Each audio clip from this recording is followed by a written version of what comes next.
Alright, get some. See if I show up here. What's this for a second?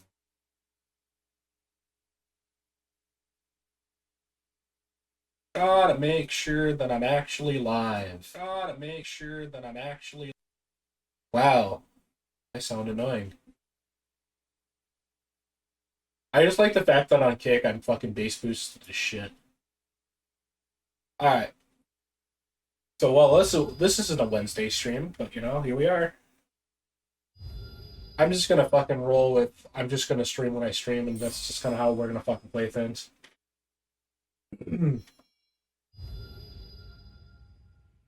I think I can't decide whether or not I want to play Darkest Dungeon or you know what, I'm gonna play Darkest Dungeon. I opened up fucking.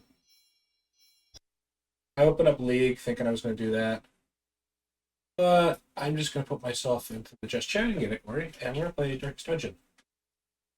Because nobody's going to be looking at fucking the Darkest Dungeon category on Kick. Do they even have a Darkest Dungeon? Kick? Just. Oh, they do. They do have a category for. I'm not going to put us in there because that just limits me to the Darkest Dungeon audience, which is fine, but. Yeah. Which is fine, but that's not really what I want to do. I was like, I don't have the brain capacity to play Darkest Dungeon. And I'm like, no, maybe I do. Maybe I do.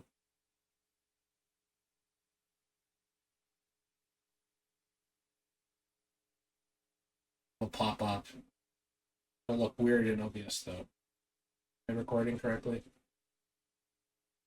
Why is it fucking massive? What happened? What happened?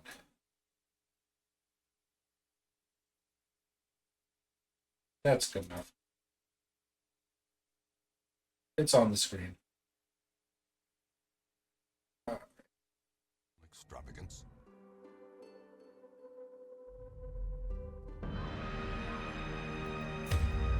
Yeah. Here, let me fucking pull up my browser here because I was gonna fucking talk about something. So,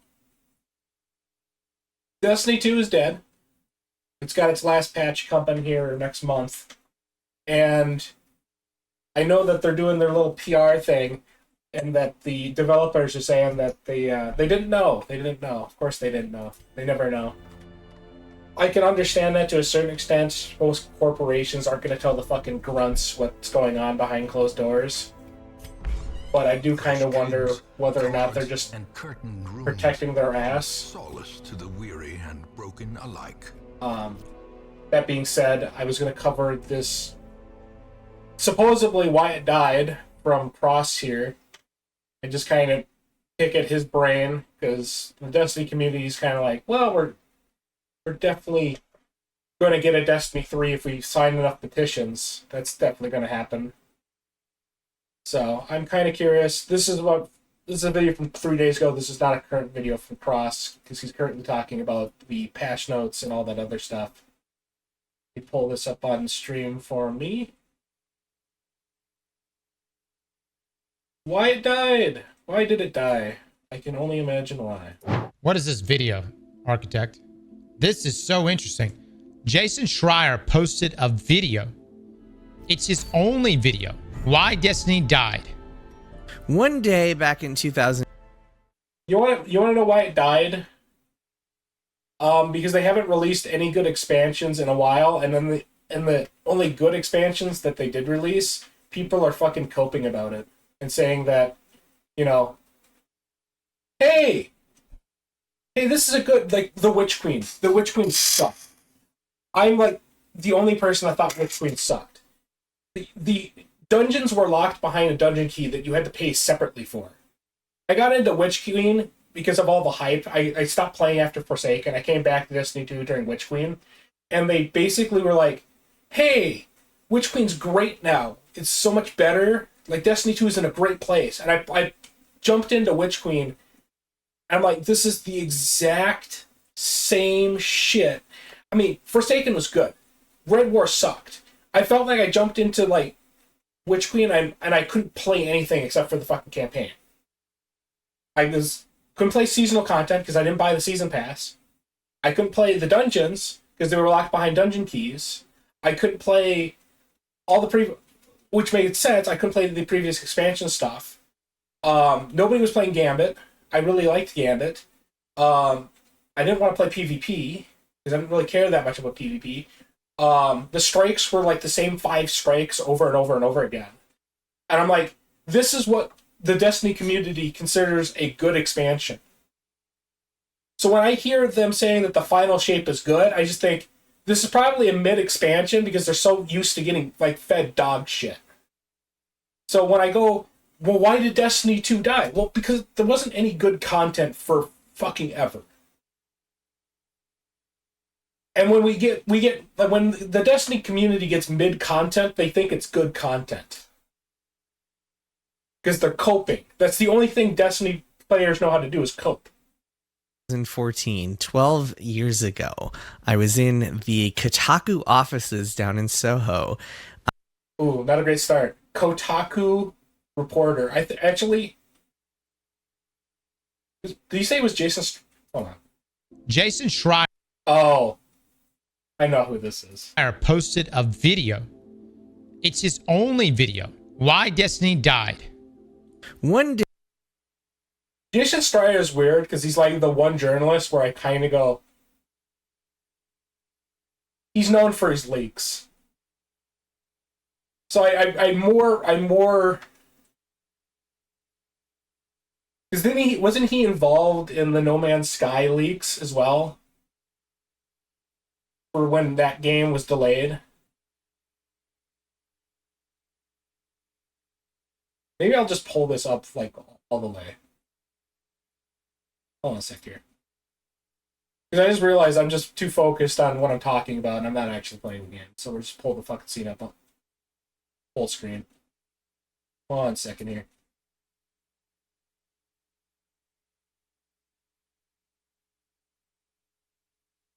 I'll just close up Darkest Dungeon. Because I'm too focused on the video. I'm not actually playing anything. Because I don't have the brain capacity.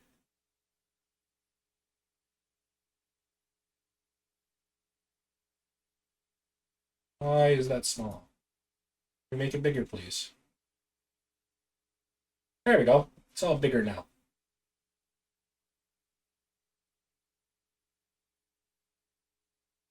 Hold that screen there. day back in 2014, 12 years ago, I was in the Kotaku offices down in Soho. It was September, and we got a bunch of game discs from Activision. And Tina Amini, who was an editor at the time, she said to me, "Hey, do you want a copy of this game, Destiny? We have a spare disc over here." I was like, "Sure, I'll check it out. I'll go pop it in for a half hour." Who is this? Oh yeah, I probably didn't intro this right. This is Jason Schreier. Anytime he ever reports, and no offense, Jason, bad news, he's like the Grim Reaper when it comes to bad gaming news. It's like the fucking Starks. Well, I mean, nobody really cares about good news when it comes to gaming shit. It's going to be bad news. But good news, it's releasing early. I don't think anybody's ever, like, reported on anything like that. Or if they did, nobody really noticed. I wouldn't go as far as saying Jason Schreier is the fucking Grim Reaper, though. He is pretty good at reporting when bad things happen in development now.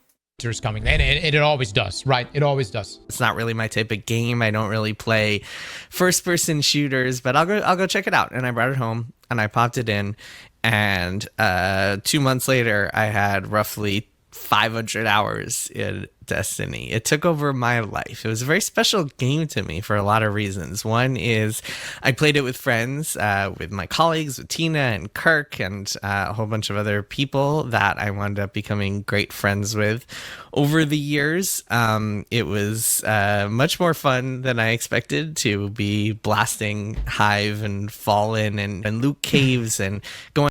Okay, I love Memory Lane and all that, and, thinking about the better times, but I need a little bit more to go off of than... There are a lot of reasons for that, I'm sure. One being into the current space of Destiny 2, whereas they talk about those Nightfalls and the first time they did Vault of Glass and Crota. Some will speak fondly a little bit about Destiny 2, but normally... Okay, can I talk about Destiny 1? I hated the fact that there was no matchmaking in Destiny 1 to do, like... I mean, there was, but it was like, I have to go off of the game to go find a group to do Vault of Glass. I really didn't fucking like that. I feel like there should have been resources in the game for me to find groups of fucking people. But that's just kind of a Destiny 1 issue. I don't remember if they fixed it in Destiny 2. They probably did. I don't know. But I just thought it was really dumb that I'm like, I have to go to a separate website to get groups of people to play Vault of Glass with me. I think I ended up getting a group of people to do Vault of Glass, but it wasn't because of the website. I think I just had... I had friends back in the day, you know that? You know what friends are like? Yeah, I had friends. And luckily, I had friends playing Destiny 2. Typically, you're not going to get that. when they talk about Destiny 2, they talk about more of the issues. And that could be the case that the... Here, let me put this on the other screen for me. That way I can actually see what's going on. Oh, fuck. And then I do that, and then I make the... That's the problem with having two monitors that are completely different, like, sizes.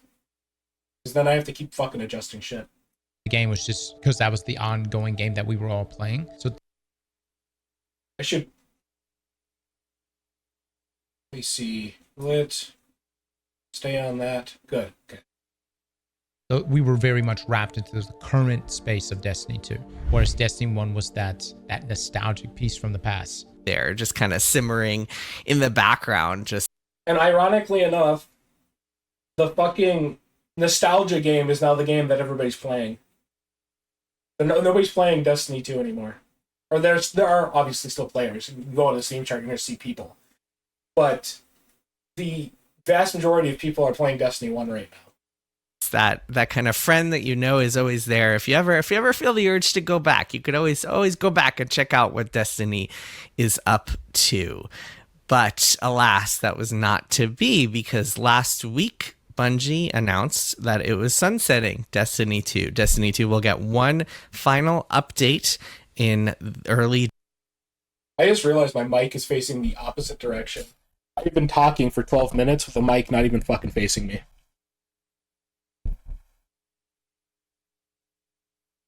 Alright, now I'm bass boosted and you can hear everything I'm saying. June, and then it will be done. It will be in maintenance mode for the rest of its life. Bungie says that it will still be available to play, so you can still log in and check it out, but there will be no new content. And there's something really sad about that. There's something tragic about that. This is the first time in 12 years that there has not been a living Destiny game. The Destiny franchise is just not currently active. It is not currently alive. And what I can share and what I've reported at Bloomberg News is that there's no Destiny 3 currently in development. Right now, Bungie... And why would there be? Can somebody that's not living off cope tell me why a Destiny 3 would be in the works right now? I mean, sure, Destiny 2 has a track record of making money, but why would Sony produce a brand new game when they haven't really been doing a good job of maintaining Destiny 2? Why would they greenlight a Destiny 3? Doesn't make any sense. He is pitching and prototyping. They're trying to figure out what's next, including future Destiny stuff. I mean, they could very well wind up working on a new Destiny game at some point, but there's nothing currently in the cards, which is really sad. And if Marathon doesn't work out, there won't be. It'll just, the company will just die. I have no expectations for any Sony executives to stick their neck out to like try to save this game or save this company. bad. And I thought it might be worth getting a little bit into the history of the franchise and kind of trying to unpack why that's the case and why Bungie is in this position right now, which I think is very unfortunate for the studio and for the franchise. I also reported at Bloomberg last week that Bungie is preparing for a pretty significant layoff as a result of all this, which is also just tragic, and it just seems to never end in the video game industry over the last few years. And it's a real bummer to be writing about and covering and following. So I don't understand. So I understand when you hear layoffs, it's bad. And typically it's bad. But when you are in a profession that has frequent layoffs, like every fucking year, it's like the California wildfires. You live in an area that burns down every single fucking year. I don't go there, and I wouldn't live there and be fucking surprised that my property burned to the fucking ground for the fucking 10th time in a row. I'd be like, fair enough. So I kind of wonder, hey, you're a developer in the industry. You know that they're going to lay you. You were just part of the previous Bungie owner lying about the worth of your company. I don't know how you didn't see the layoffs coming. I know that they're just going to say layoffs, and everybody's going to be like sad about that because, you know, poor developers. But when you're in the industry, you just kind of have to see that shit coming. Like, at what point do you just go?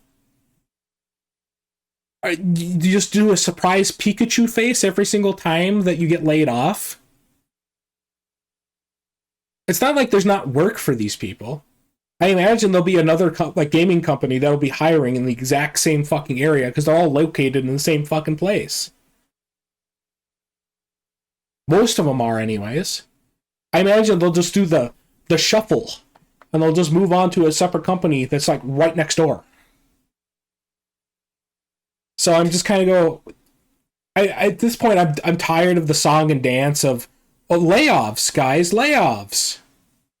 When I hear layoffs every fucking year now, I'll feel sad if I ever find out that these developers are like homeless now, or they're like they've been financially devastated. But I don't think that's actually what's happening.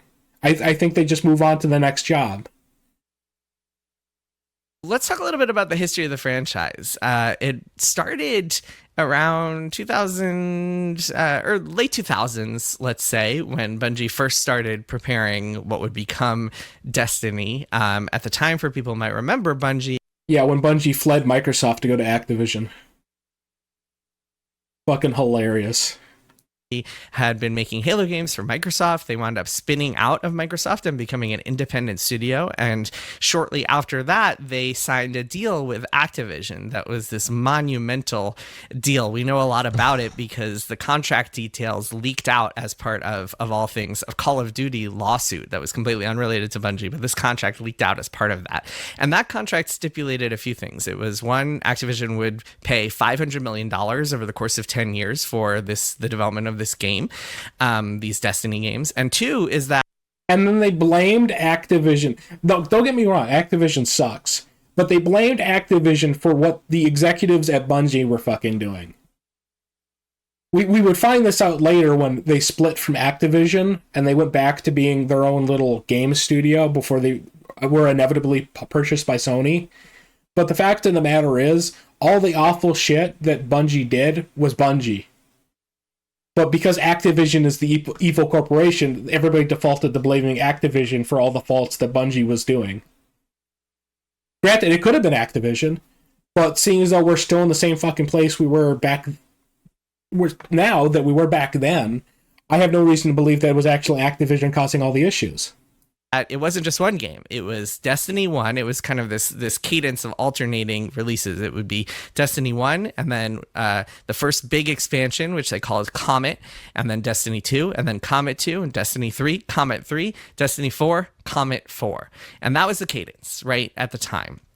Destiny wound up coming out in 2014 after some turbulent development, quite turbulent development that I wrote about at Kotaku about a year later. Do y'all remember just hearing that number? I feel like that these numbers get thrown around every day now in the gaming world. But back in that, does Jason Schreier still work for Kotaku? Or does Kotaku even still fucking exist?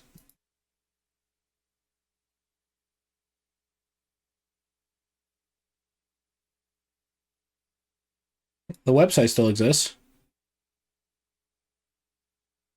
Yeah, does Jason Schreier still work for?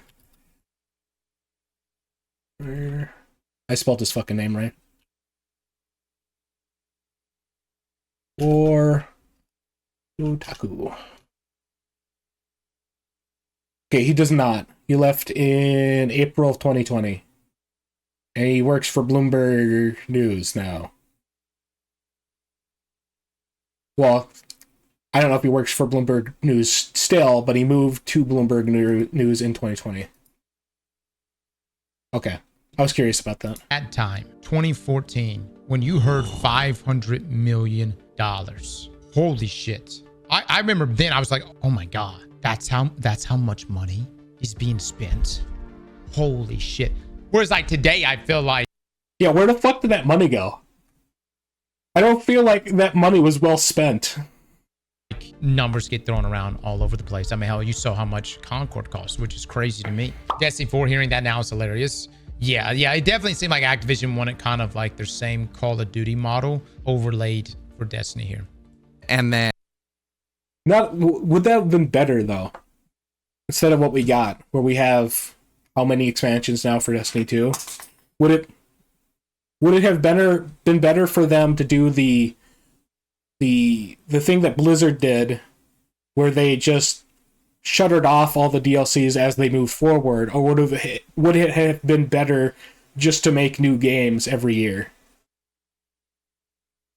Because effectively, that's what they ended up doing by sunsetting all the content. Is, well, we moved on to the next game because all the old content's gone now. It's like the ship of Theseus, but you're only removing stuff. You're not adding anything. You are adding like new stuff. Well, no, never mind. It is the ship of Theseus. So you have a ship of Theseus situation where, like, once you remove all the old content, you still have the same game. And Destiny 2 was supposed to come out in 2016, but at the beginning of that year, Bungie announced that they were delaying it. I remember at the time breaking the news that it was going to be delayed, and a lot of people just kind of questioning that and challenging that. And he always reports delays, and they always like freak out at him. That's like the only time where I feel bad for like a games journalist, because he's always right about the delays, and then they always freak the shit out at him. Having to eat crow later when Bungie did confirm afterwards that it was going to be delayed. And so that game was delayed. It led to some heads rolling. Harold Ryan, who was president of Bungie at the time, wound up leaving as a result of that. And fun fact, Harold Ryan would then go on to start a company called Probably Monsters that would incubate a studio called Firewalk that would release a game called Concord under Sony. Ooh. Oh, that's bad. Oh, shit. I like the fact that Cross had the exact same fucking reaction that I did. Holy shit. I didn't know it was... Maybe it would have been better just to get the fucking Jason Schreier video than to react to Crosses, because I thought he would be, coping more, but I'm only at the beginning. I've spent 20 minutes on 9 minutes. That connected. I knew there was Bungie devs related, but I didn't know it was that connected. Hot damn. That is crazy. At this point, we're kind of like cousins, distant cousin of Concord. So it's all kind of full circle. Director of Concord, a man named Ryan Ellis, was actually the original director of Destiny 2. Then Destiny 2 was kind of not hard rebooted, but soft rebooted. And Luke Smith, who was the director of Taken King, took over that project and wound up shipping Destiny 2 in 20. If I remember correctly. And Taken King was like the best fucking expansion. Oh, what the? Okay. Am I down? Am I down? Am I down? And down?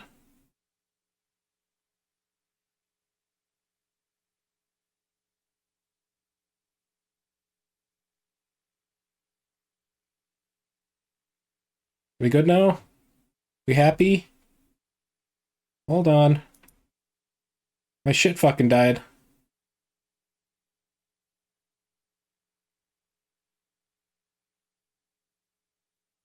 Oh, we're still fucking thrashing.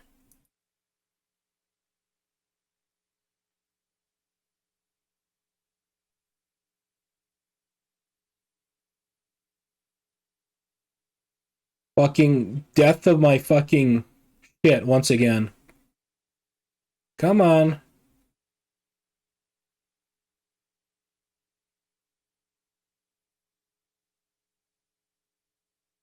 Why is it... What the fuck is it doing? Why is it...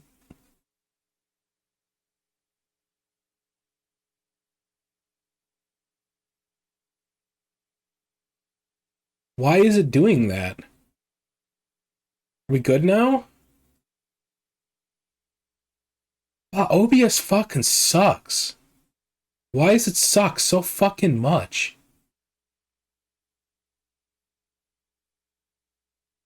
Let me refresh the fucking browser here.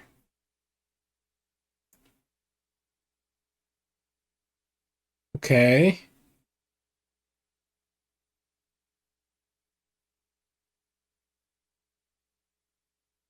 That's so dumb.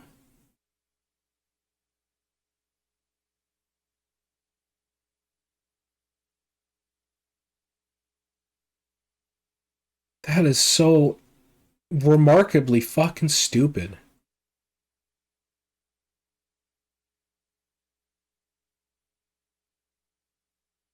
I do everything right. I do everything, like, set everything up right. Everything is working. I go through a full 30 minutes last stream, and OBS decides, I'm just gonna take a shit.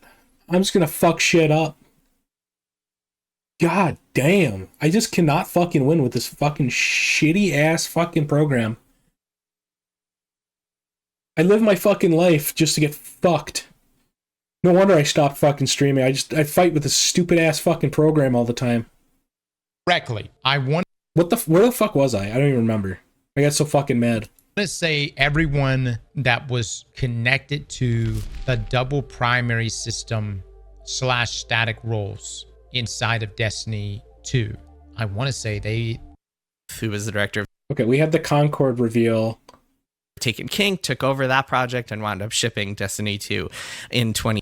If I remember correctly, I want to say everyone that was connected to the double primary system / static roles inside of Destiny 2.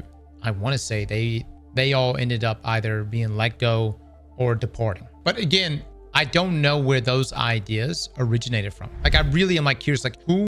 I never like thought that the double primary shit was that bad. I mean, I understand.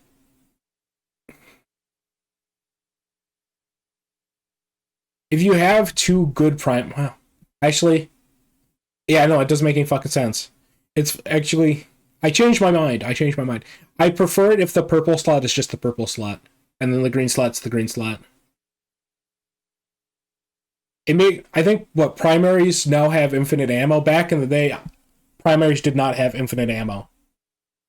So it makes sense when the primary had actual ammunition at the time to have two primaries. But now that the primaries have infinite ammo, I believe. I don't know. I haven't played Destiny 2 in a while. It makes no sense to have two primary slots anymore. Because you're just going to use the one primary. Unless you're like balancing like buffs and shit. Who was the person at Bungie who championed double primary system and who championed static roles And arguably the static roles is the biggest, to me, was the biggest problem. Like double primaries, I didn't like it, but we could have worked around it if we had random roles. Someone came in there and said, you know what? Let's just do static roles. Everyone has the same drop. Everyone feels like a winner. And let's also only give everyone just one trait on their fucking gun. Terrible idea, dude, terrible. For like a... It's a fucking loot game. It doesn't make any sense to have the same fucking roles for everything. Borderlands doesn't even fucking do that. And they have, like, more unique guns than Destiny 2. Why would you have the same fucking stats for the weapon if you're playing a looter shooter? You would want a better weapon for the drop. A looter shooter? We're just a shooter now. It's not even loot anymore. 2017, in the fall of 2017. So anyway, so that delay, I mean, obviously did not please the folks at Activision, Bobby Kotick and crew. And then Destiny 2 came out, and the plan was to keep going. But at a certain point, there started to be conversations at Bungie about the logic behind releasing a Destiny 3 and rebooting characters once again, forcing people to start from scratch for a new game, and also the just kind of the unsustainability of the pace of creating content and making new things in this world, because Destiny's tools and engine are actually pretty tough to work with. I've written about that quite a bit back at Kotaku and in my first book, Blood, Sweat, and Pixels. It can be a struggle to iterate on content, to create content, to move things around, to create stuff. It takes a really long time. That's true in a lot of game development, to be fair, but proprietary tools, I think, can have all sorts of challenges depending where you are and what you're trying to do. So eventually there was this big conversation. I mean, there were a lot of meetings. Bungie was trying to decide what to do next. Activision has its own ideas of what to do. Activision, you have to understand, as a publisher, before it was acquired by Microsoft, it was run. Imagine if they stayed with Activision only to be back under the fucking purview of Microsoft. I think that would have been funny. That's a funny what-if scenario. You know, after Bungie leaves Microsoft only to end up back at Microsoft. By, of course, Bobby Kotick, who believes very strongly in annualizing releases, what he calls exploiting franchises, which is you take a franchise and you release as many games as possible. There's this great story that I heard from one guy who was telling me that they were in a Guitar Hero meeting. I wrote about this in Play Nice. They were in this Guitar Hero meeting, and Bobby was like, "Yeah, that plan is great, but like, you know what? I want a new Guitar Hero game every quarter, and then I want one every month," which I think is testament to how Bobby Kotick operated. And so they weren't really familiar with this idea of like a Goddamn Satan, you hear me? What the fuck? service game, a game that you wouldn't annualize, a game that you wouldn't keep sequelizing, and instead you would just update that one game. But Bungie, they felt like Destiny 2 could be a really good service game if they just kept adding to that instead of making a sequel right away. So eventually those... But they ended up, removing stuff instead. So in a way, they ended up just doing the model that Bobby Kotick wanted, because they ended up sunsetting content, and you didn't just ended up just adding stuff; you ended up removing stuff too. Conversations led to a divorce, and Bungie and Activision split up. Bungie wound up keeping Destiny, and they had the rights as the publisher to turn. They could essentially say, "Hey, we're not going to do Destiny 3. We're going to turn Destiny 2 into a service game." And at that point, they said, "We're not doing Destiny 3." At that point, around that point, they were also like incubating other stuff and thinking about all sorts of other projects, including what would eventually become Marathon 2. 2019 is when that happened. The beginning of 2019. Do you think when they made Halo Infinite, they were looking towards Destiny 2 and thinking, well, we can do that. We can be like them. I mean, that game ended up being a fucking massive failure anyways, and the story's all over the fucking place.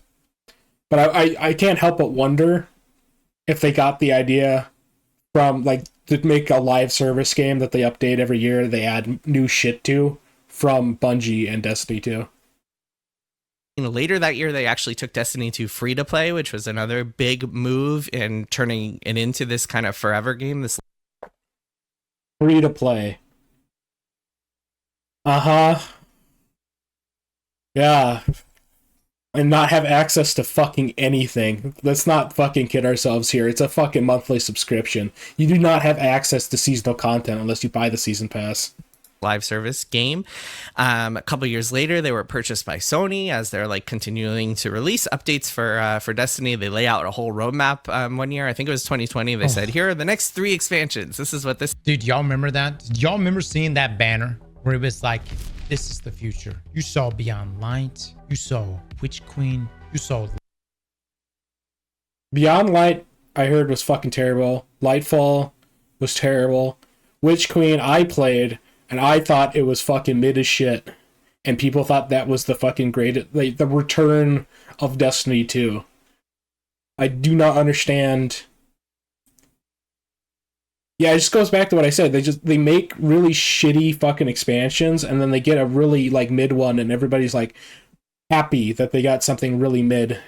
Lightfall. I don't even think Final Shape was on that one. But god dog it, man. I was so hyped. I was like, oh my god. We were all speculating. We were like, ooh, what is this one gonna mean? What is that? Oh, what is Lightfall? Which ended up being the worst one. Is going to look like. They wound up getting purchased by Sony in 2020. Let me look this up to make sure I have it correct. 2022. They wind up getting purchased by Sony. Not even, 2 years after they got purchased by Activision? When the fuck did that... They left... When did Bungie separate from Activision? Now I gotta look that up. He said it in the fucking video, but I forgot while I was watching. What does it say?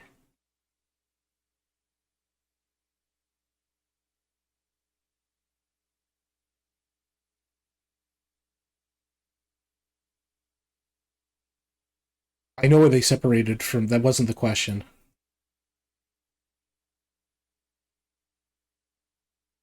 Uh, 2018. Never mind. I'm 2 years off. So that it was 4 years since they separated from Activision when they decided to join hands with. For $3.6 billion, which seems like an extraordinary amount of money because it is, but some context that you should. 2022. They wind up getting purchased by Sony for $3.6 billion, which was a fucking mistake. Which was a very big mistake. Seems like an extraordinary amount of money because it is, but some context that you should have here is that this was an era of zero interest rates and free money, and it was more valuable to go and spend your money than it was to keep it in the bank because you weren't making anything off of it in the bank, and you could just take out loans for free, and everything was going crazy. I mean, Zynga was purchased for close to $13 billion at this point by Take-Two. Activision Blizzard was bought, of course, for $69 billion. Massive. So everyone was just throwing around money all over the place. Bethesda too. I don't know when did Bethesda get bought, guys. When did Bethesda get bought? And I think Bethesda was almost $10 billion. Was it 2021 that Bethesda got purchased? It was a crazy time. So Sony buys Bungie and they're all jazzed up. But something happened. Did my fucking live stream die again?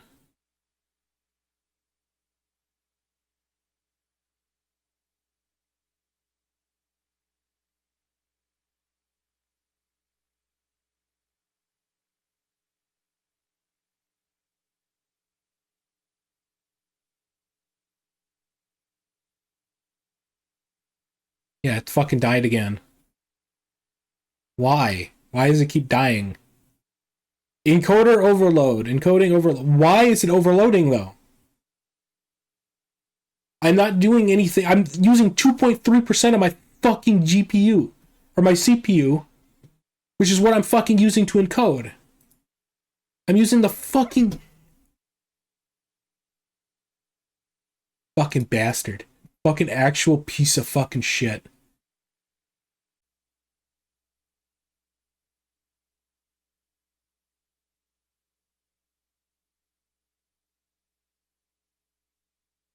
Alright, once again, we start stream.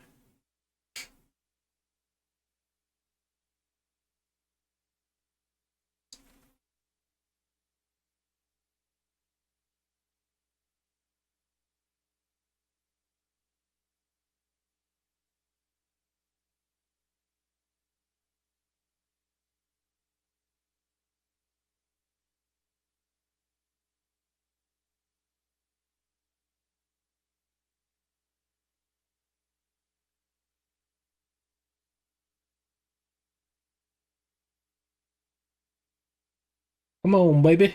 Come on, baby.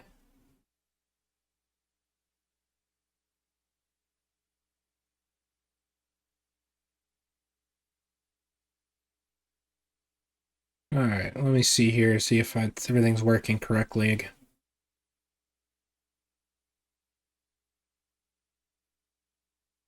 All right, we're gonna completely abandon any fucking thing, any encoder that Nvidia fucking releases. That we're done with that. We're done with that encoder. We're done using Nvidia's shit. Because what the fuck? I'm using my fucking 3080 to fucking encode because there's an encoder for the GPU. So you think, oh yeah, just use the GPU to encode video. Yeah, that's a great idea. Apparently not a great idea because it just causes the fucking OBS to crash.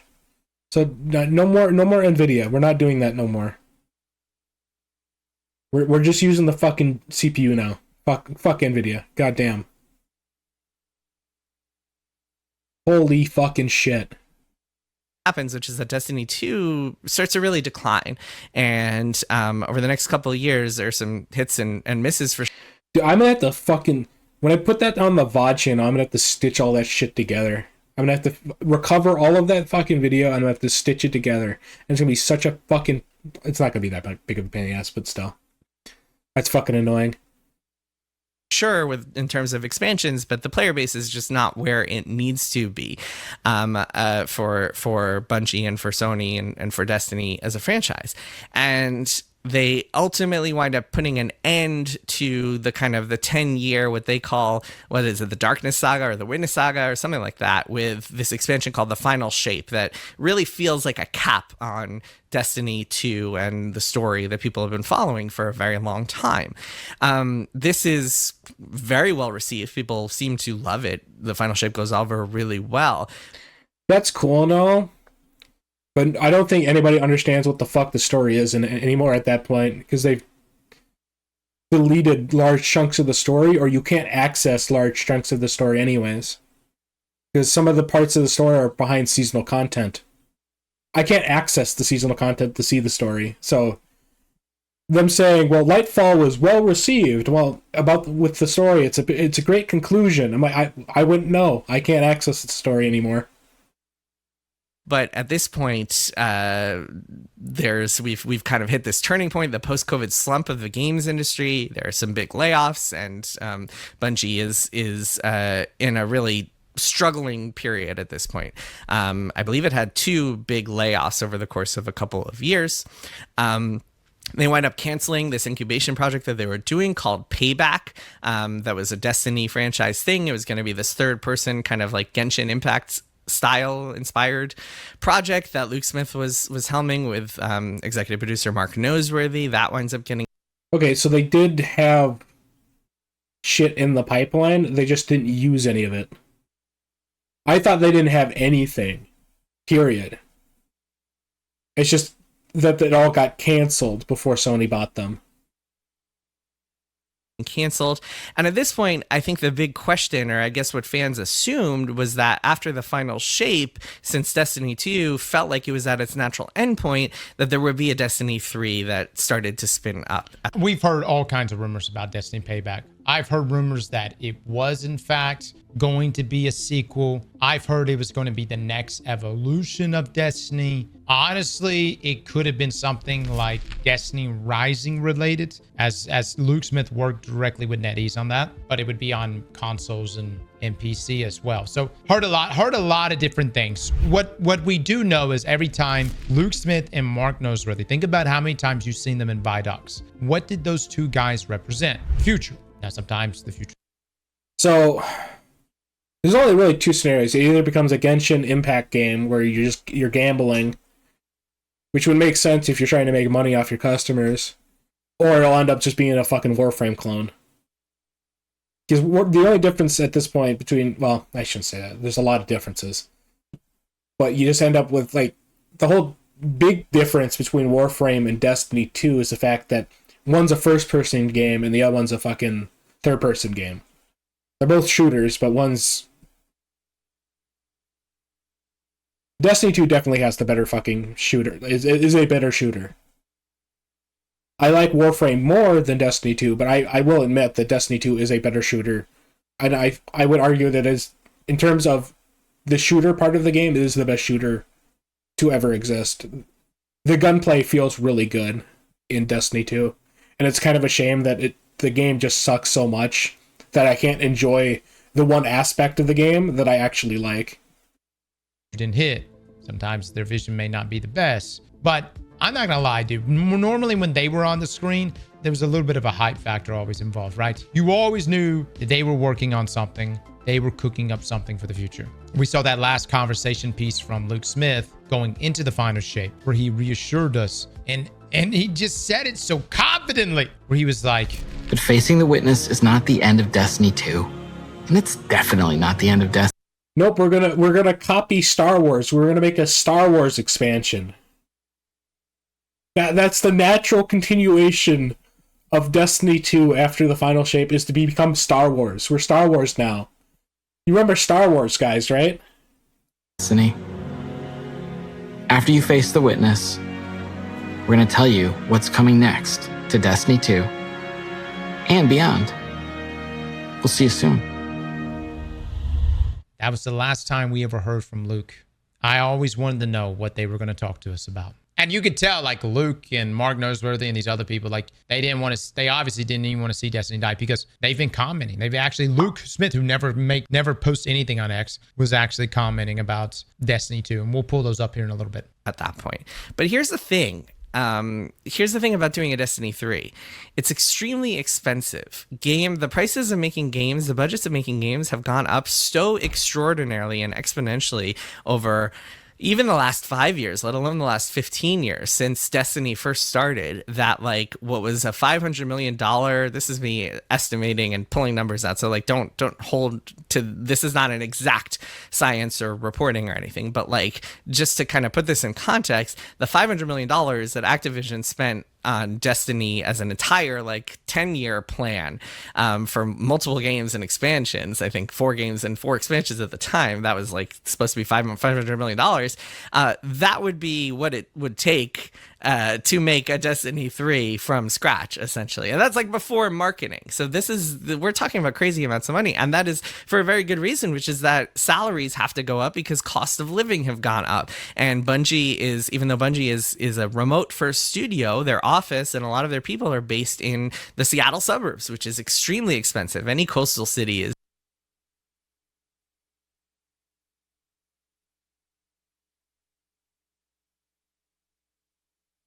I was gonna say something smart-assy. Couldn't they have just, copied everything from Destiny 1 like they did at the beginning of the game for Destiny 2? Just copy and paste it. Granted, the fucking shit in Destiny 2 looks a lot worse than the fucking shit in Destiny 1. But I'm like, they just kind of copy and pasted a lot of this shit and just from Destiny 1 into Destiny 2. Like the moon. Actually, the moon's different in Destiny 2, slightly. I think the starting area is different. And then, like, the Earth, that entire zone is basically the exact same copy and pasted into Destiny 2, with, like, the skybox being shittier. What else did they copy and paste? Basically, I think Mars was copy and pasted at the beginning of Destiny 2. Why couldn't they just copy and paste Destiny 2 into Destiny 3 and just edit it slightly?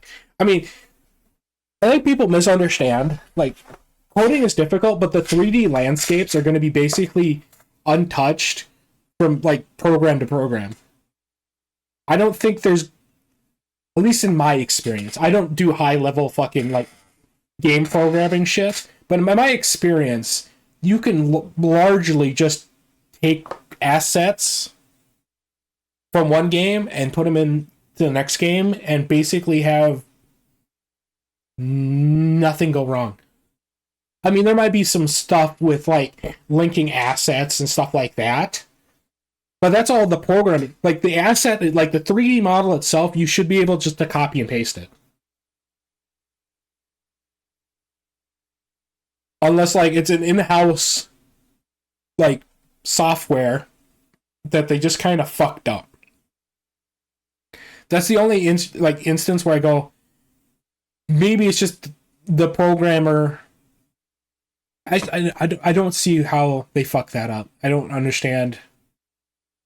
Because they all use, like, all of the fucking 3D models are basically the exact same. I imagine they use Blender or some shit.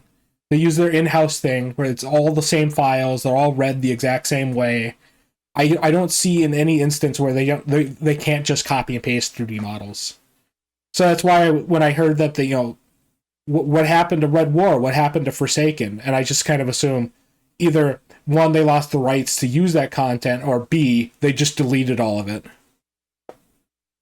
Because I don't really believe the excuse that they couldn't have just copy and pasted Red War and Forsaken back into the game. Sure, it would have looked shittier in those areas because they updated like the graphics and all that stuff. But I don't think that excuse really works. I'm fine with an older area looking like dog shit. That's perfectly fine with me. That makes sense. I don't think any person is going to be unreasonable about the fact that older areas of the game look old. I don't go into like FF14 and expect A Realm Reborn to look super high fidelity like the end of Endwalker. I'm not expecting that shit to look the same. Or to look like, I'm not expecting A Realm Reborn to look exactly like Endwalker in terms of quality.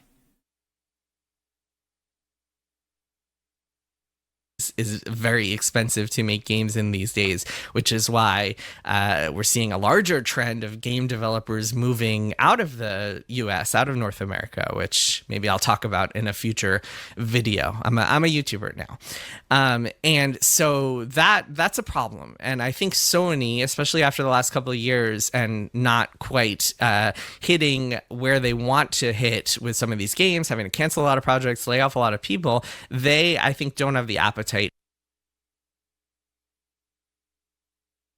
Okay, I'm stupid as shit, but I don't remember where Seattle is. Oh, it's in Washington.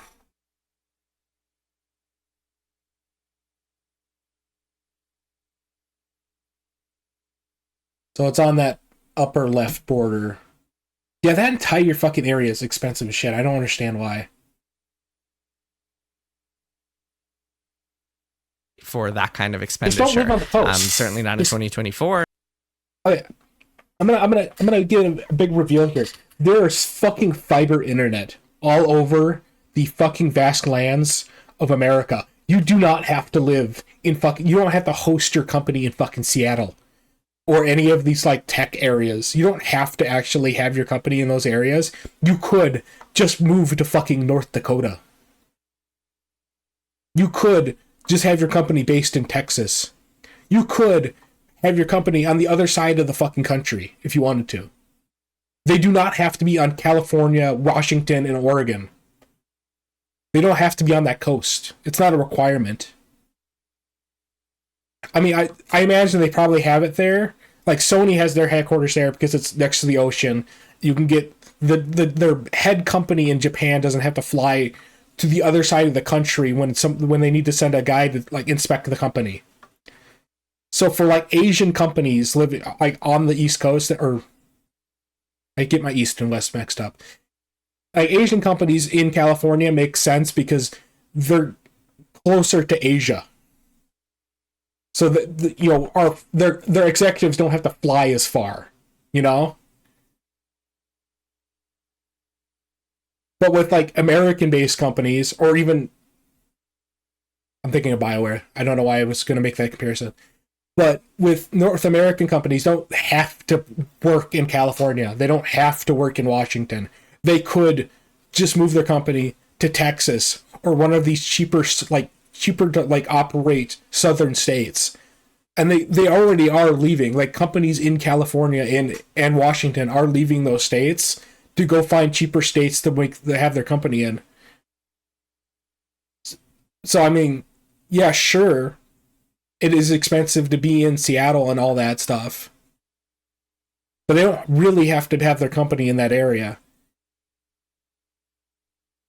and certainly not now. So the idea of them spending $500 million again before marketing, which could be, who knows, another 100 million, I have no idea, but like that's a crazy amount of money, and the number of copies you would have to sell to make a profit on that is pretty high. It's pretty significant. So yeah, so we're talking about a climate where like it wasn't really. Not only would you have to sell a lot for whatever price range you decide to settle your fucking game at, it's probably gonna be $60. But most companies are making their games like fucking $70, $80 now. You could. I'm gonna go on a side rant here because I just had this thought.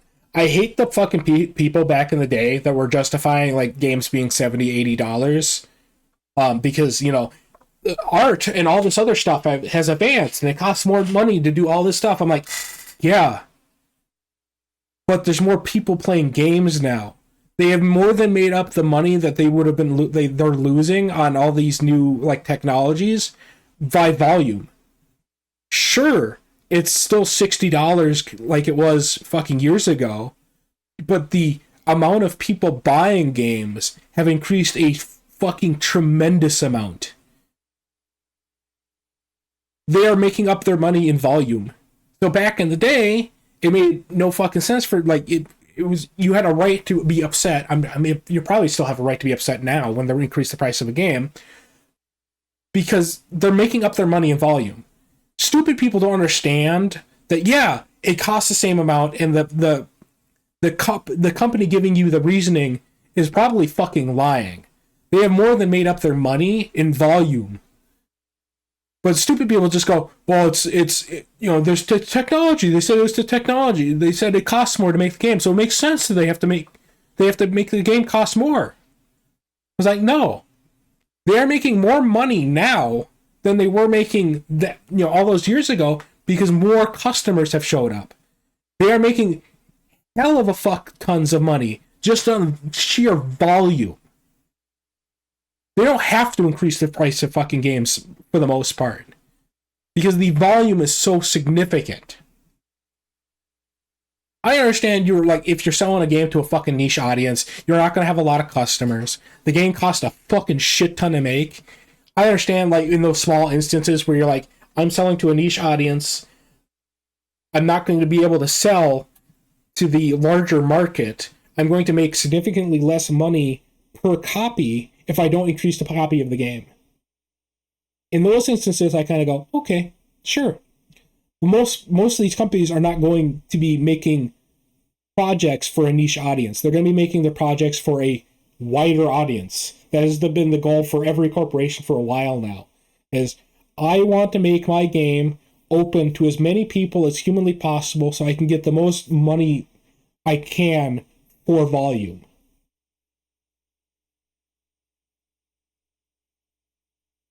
Possible for them to get Destiny 3 off the ground. So instead they have this loose plan of like, okay, we're going to take Destiny 2, we're going to keep doing updates and expansions, like smaller scale expansions than Final Shape, and hopefully we're going to make it more approachable to people. That's kind of the vague, like, long-term plan, is find a way to maybe make it easier for new players to come in, because that was a big problem in Destiny 2. It still is, that if you log in as a new player, it is completely overwhelming and intimidating. You would have to completely overhaul the beginning of the game again. They would have to remove that copy and pasted section that they stole from the first game. Like, the entire start of Destiny 2 would have to be completely ripped up from its fucking roots and thrown in the garbage and then started over. I still think it was dumb going into Destiny 2 from Destiny 1, getting the same fucking intro, and going into Red War. It made no fucking sense. I would have much preferred that, that they had, like, an actual transition into Red War. It just feels like there's a jump cut into Red War. So, that's, like, one of my bigger gripes, is why didn't you just have, like, an actual intro to your game and not just copy and paste the intro from the first game? It felt, like, even when the game first came out, that intro for Destiny 2 felt fucking janky as shit. And most of the story has been stripped out because they actually had to remove content over the years for, I believe, believe they said because it would take too much of space on your hard drive if they. Remember when the evil corporations were like, we want our game to take up as much space on your hard drive as humanly possible, so that you're only playing the one game?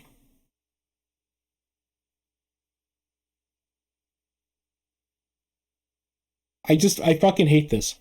Yes, the game will take a lot of space on your hard drive.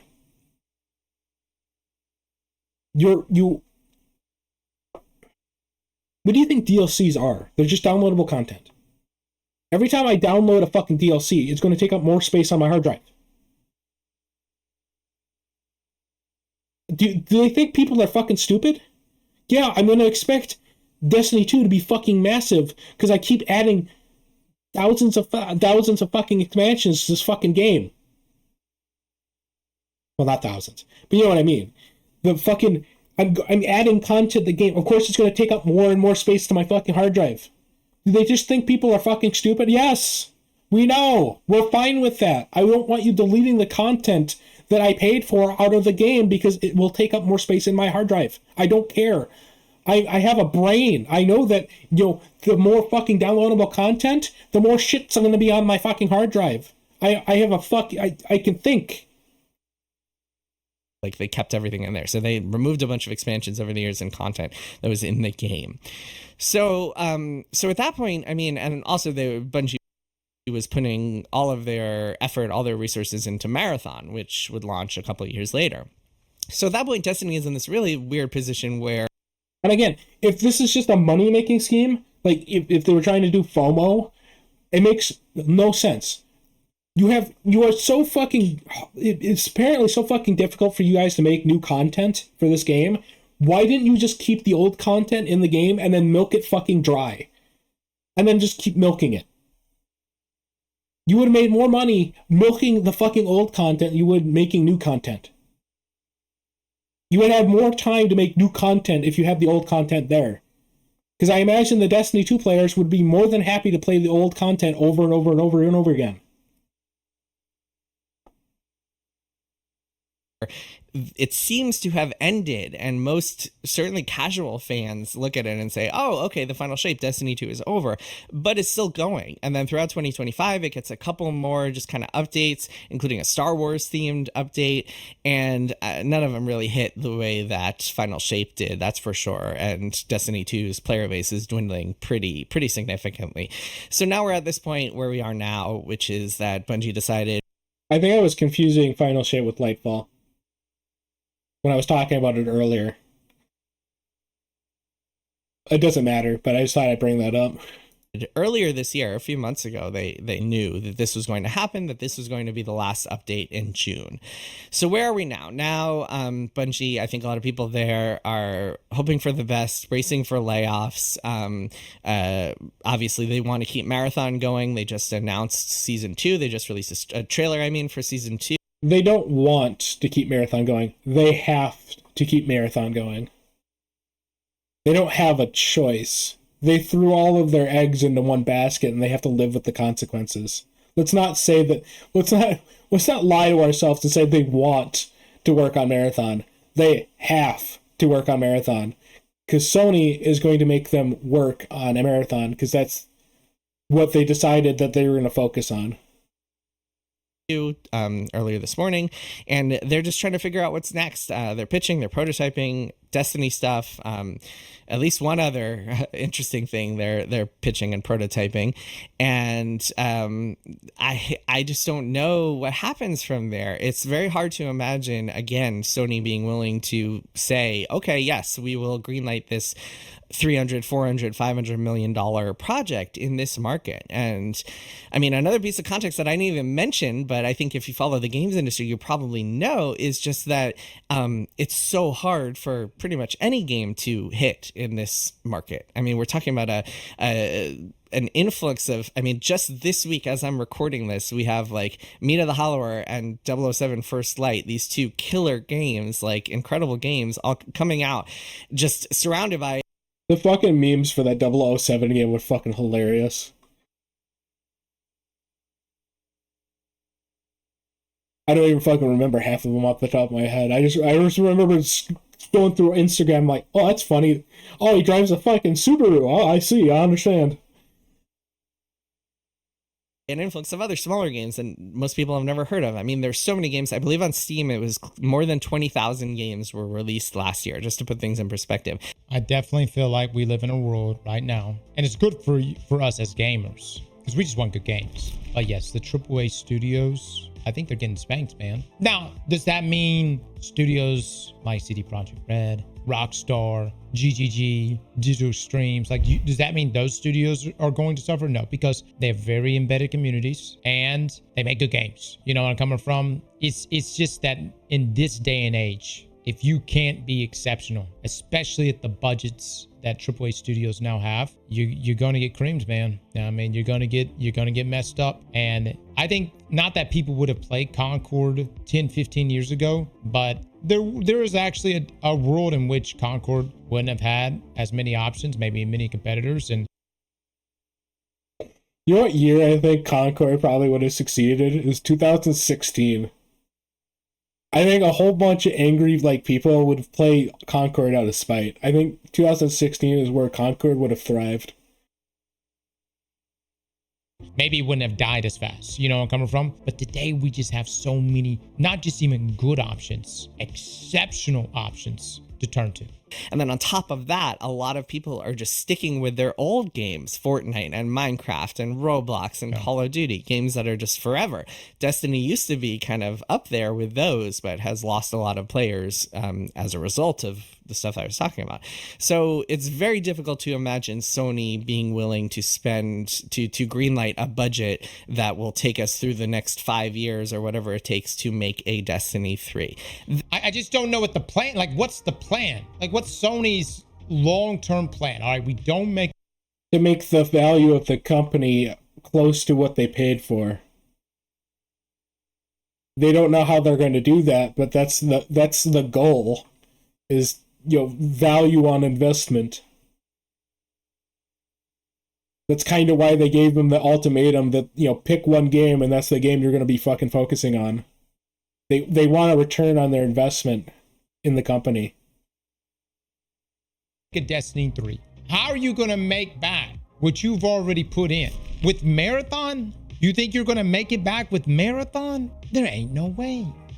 The other side of things is too, it's like you hired Bungie, or you bought Bungie for their IPs, for obviously the consistent revenue flow. That's why live service games are appealing, but also for their live game expertise.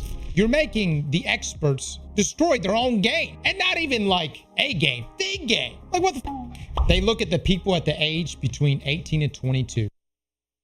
I don't think that Sony made Bungie destroy Destiny 2. We have information now that the developers didn't even fucking know that they weren't going to be making Destiny 2 anymore. This isn't like, oh, Sony's here with a gun to the developer's head. Like, you're going to kill Destiny 2 right here, right now. Like, no, that's not what they're doing. They've decided that Destiny 2 is not worth investing more money into, and a new IP is definitely not worth putting more money into.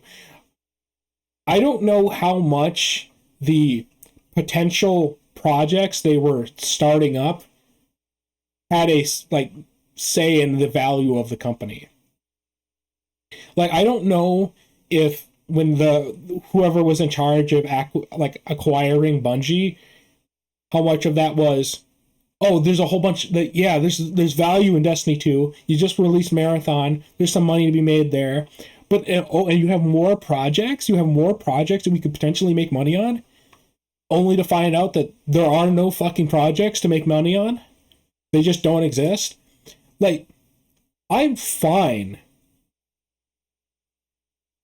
with, I've lost my train of thought. I've thrown it out the fucking window. But I'm sitting here, I'm listening. Like, it's Sony. It's Sony's fault. We're back to the fucking Activision shit. It's Sony's fault that Bungie is fucking up. It's Activision's fault that Bungie's fucking up. Are we seriously back at this cope? We do this like every time like Bungie has a run-in with a fucking publisher. I'm glad the Destiny 2's fucking dead. Now these motherfuckers can find something else to do. Besides cope about their fucking game all the time. They want what those people want to play across. I cannot tell you, and I have actually been in these meetings where they talk about demographics. And yeah, they really are doing everything they can to target that demographic, that younger, pre-adult, late teen. They really want to hack into that. But look, can I just say this? Hello, my fellow kids. That's what they're going for. Is that what the fuck was the name of the actor when he comes around the corner with a skateboard over his back? He goes, "Hello, my fellow kids."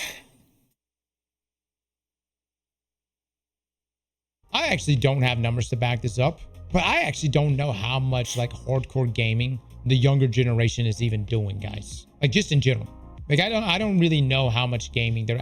Most of the time, so think about the influencers online that are gaining traction. You know what I mean? The IRL streamers and those spaces. It almost seems like that's like the direction that younger generation is kind of going more into. If I go talk to my brothers who are 23 and 21, or I guess now 24 and 22, and I ask both of them, have you ever played an MMORPG? One, they may not even know what an MMORPG even is. And two, I guarantee you they have not. You see where I'm coming from? Whereas like we grew up playing, like we wanted to invest in big MMO games. We wanted to How far? I fucking hate RPG now. I hate the term RPG because it fits fucking everything now. It's a blanket term now. When I think RPG, I think like Oblivion. I think things where you add stats. You're doing stuff. I sit here and I hear Monster Hunter is an RPG. Destiny 2 is an RPG. I go, I suppose you're affecting stats in Destiny 2 based on your equipment. I suppose there are skills and stuff in Monster Hunter that you change based on the equipment you're wearing. I just kind of go, at what point does an RPG stop being an RPG? Does it stop when, like, numbers are no longer involved? Or is it just because, like... That's a philosophical question. Yeah, where the fuck does that end? I'm actually kind of curious. I want to know, like, is it just when the numbers become static? Is that when RPGs stop being RPGs? I mean, I understand that it stands for role-playing game.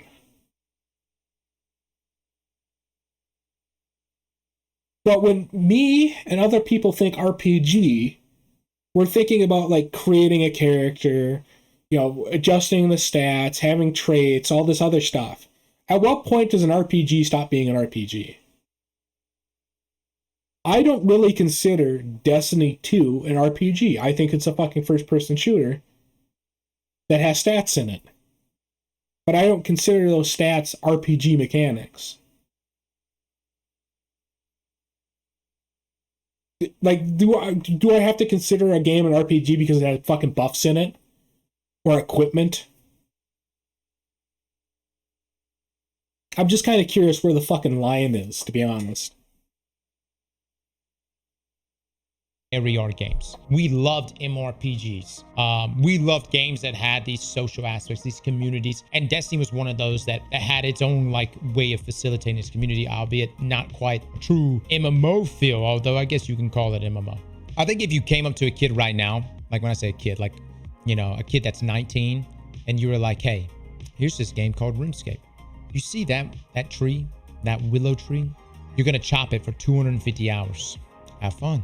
That kid would be like, that. The hell is this shit? You know where I'm coming from? They would make it all of 60 seconds. And they'd be like, yeah, I'm good, dude.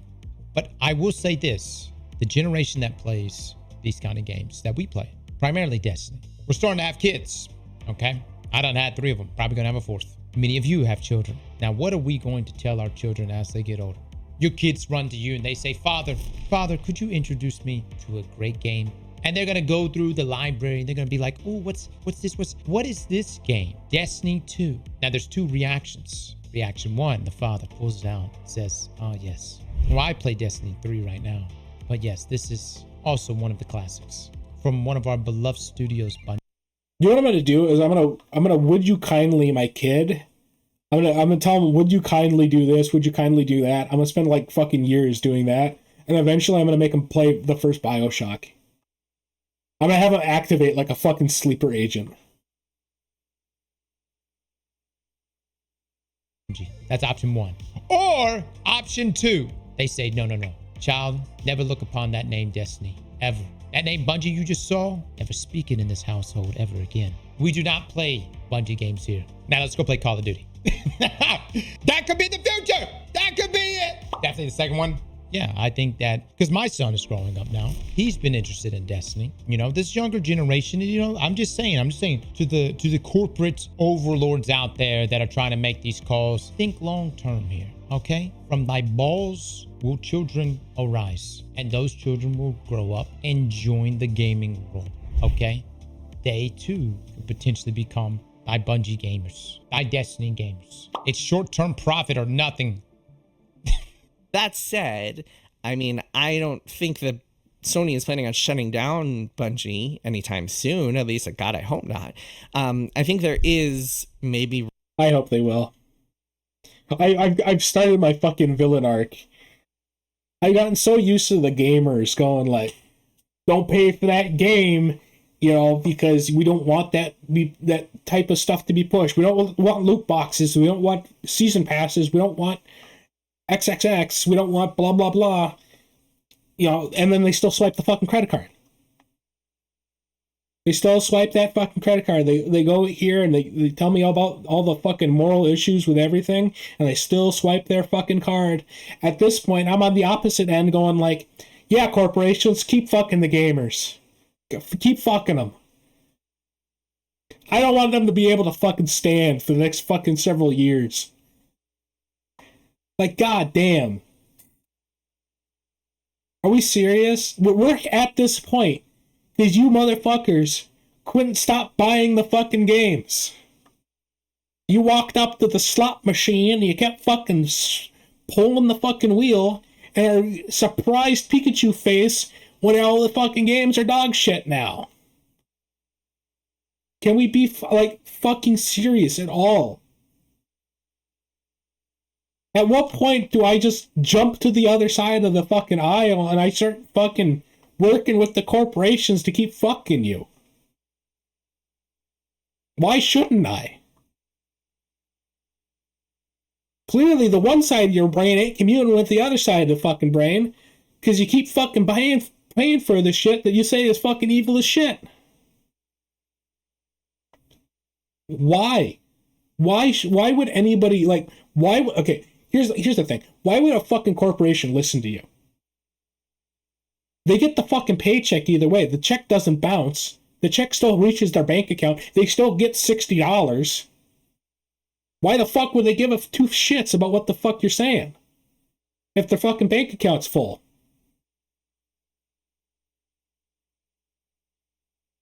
I'm sitting here like, blah, blah, blah, blah, blah, blah, blah, blah, blah, blah, and my fucking, I got $300 million in my fucking bank account. Why the fuck would I listen to you? Clearly, you're just going to pay for the thing that you're bitching about anyways. So clearly, your words don't matter. Why would I give a shit what you say if you're just going to give me $60 regardless?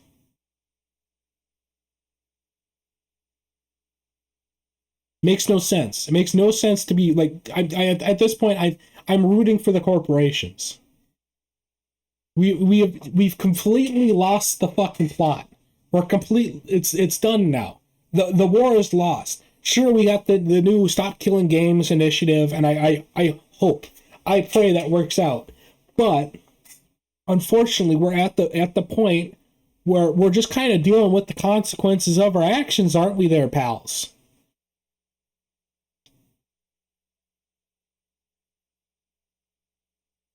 Those are the choices you made. You decided to open your wallet, and you paid for the dog shit. Guess what? You're getting more dog shit. Room for smaller scale projects, for less risky bets, for games that won't cost that kind of money, and maybe they wind up doing what everybody else is doing, what their kind of successor Halo Studios is doing, and doing a lot of outsourcing, a lot of co-dev, a lot of working with cheaper studios to try to save money. But this problem of budget swelling and the market not contract your way to success. Yeah, that totally worked out for him. Growing to account for that is something that I think helps explain a lot of the video game industry's current woes. You have this kind of confluence of awful factors, which is just that that games are more expensive to make. Games are not selling any much better than they did a few years ago when games were less expensive to make. And at the same time, everything is more expensive for consumers, and people can barely afford groceries and gas, let alone to spend $70 on a new video game. So there needs to be some big changes, and I expect that Bungie will find a way to navigate this. I certainly hope they do. But yeah, I mean, I'm bummed about this. I have been for the last week since the news came out. Destiny holds a special place in my heart. I spent a lot of time with it. I met a lot of great friends through it. And one more story I'll share real quick is that Destiny is responsible for me being an author. In 2015, I wrote a big story about Destiny 1's development and why the story was as kind of and then really positive and good. And I'm glad that you got an epiphany, Jason, but I kind of would like some other opinions here. Now, so it happens, man. You know, I'm gonna be such. I was expecting Cross to talk more. I thought I'd have some more shit to push on him about, but he didn't really fucking talk. I ended up talking about fucking Jason more than I talked about whatever he had to say. A salty bitch forever. Y'all know that. I'm gonna be man, not.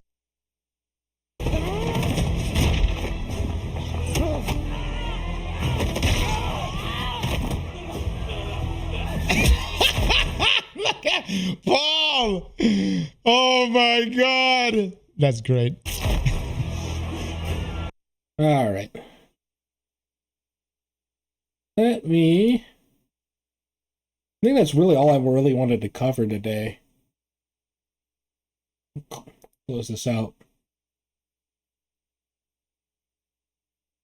That, and I'm not really used to talking so much. Yeah, I don't want to start that again. Not used to really talking all that much. So throw the goldfish on the screen. Why not? Not used to yapping. So my throat's all sore and dry.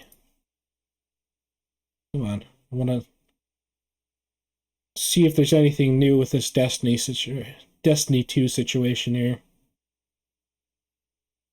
I know that they got a lot of shit for that last patch. I got a new video from Cross here. We want Destiny 3. Well, you're going to want a lot of things there, bud, but I don't think that's going to happen. But who knows? Maybe Sony will get peer pressured into making Destiny 3 for you. Who knows? I got high hopes for you, bud. I hope it works out for you. Oh, okay. Jason Schreier is like being unironic.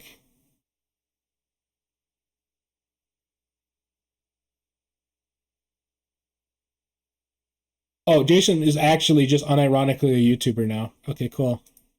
I'll sub to him.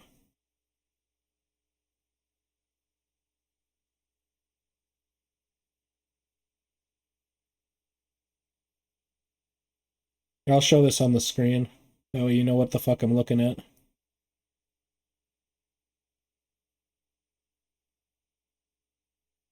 Look that off. Go back to scene 2. Put window capture on. Yeah. So Jason's a YouTuber now. Isn't that cool? Is he still Bloomberg? Well, it looks like he's still Bloomberg. And a New York Times, but that fucking means nothing, man, dude. You should just advertise your book. Saying you're a New York Times bestseller is kind of... You can tell I watch a certain... Well, this is my alt account. This is the YouTube account. So I'm not going to have any of my personal shit on this. But you can tell that I have a very fucking fixation on a very certain group of people.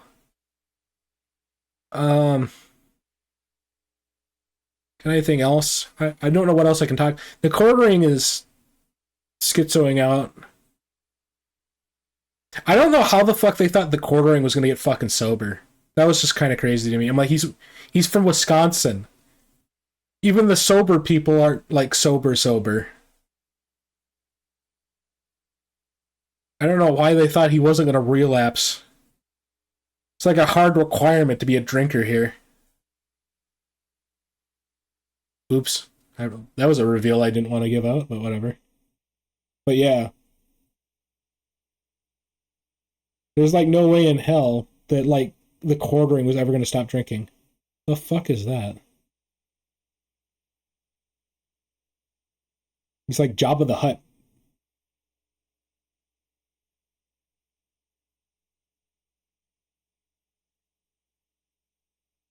Seeing what's on my fucking YouTube page.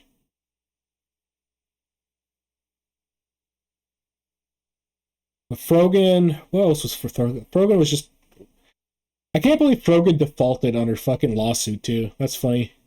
We have the quartering pretending to give up drinking and Frogan losing her lawsuit by not even fucking showing up. That's funny as fuck.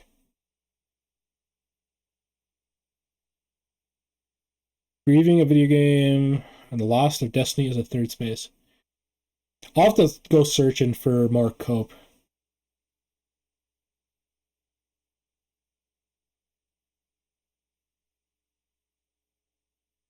Yeah, that was not a bright idea. I understand people want to do the whole art thing, but I hate to break it to you, there's a lot of fucking artists out there. And you have to fucking, like, actually stand out by yourself. And the degree is not really going to help you do that. Granted, I didn't actually watch the video, so I don't know what the fuck she's coping about, but I imagine it's... I got this degree for art, and I wasn't hired by literally anybody.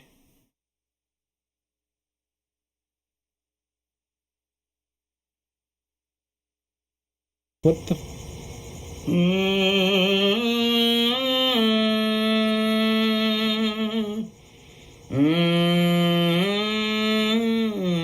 That's cringe.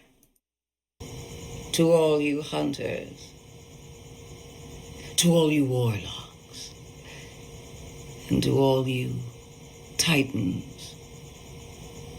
That is the cringiest shit I've ever fucking seen. This sucks. This is cringe. All things must, although it won't be the same, let hate me. And there are others that loved to love me. Yeah. Very cool, voice actor. Okay, so we're not... I thought this was like an actual goodbye. This is just like... I'm gonna cosplay as my character that I played in a video game.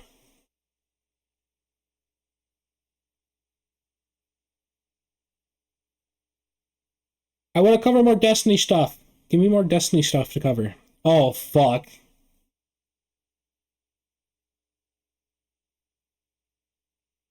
It's like a car crash. I can't look away. I don't even want to know what the fuck Boblex did this time, to be honest. Luckily, I avoided the dick picture.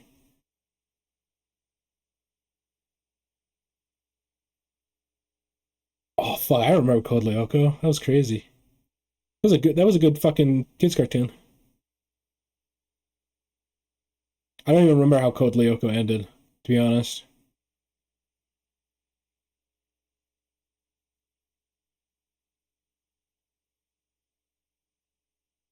I'm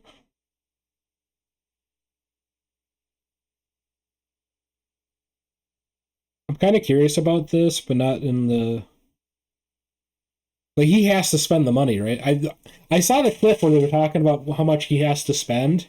Is that just relative to, like, how much he would have to pay in taxes? I'm actually kind of curious. I'll have to watch that separately at some other time. Because I don't have the time for today to, like, sit through a 3-hour broadcast, borderline 3-hour broadcast.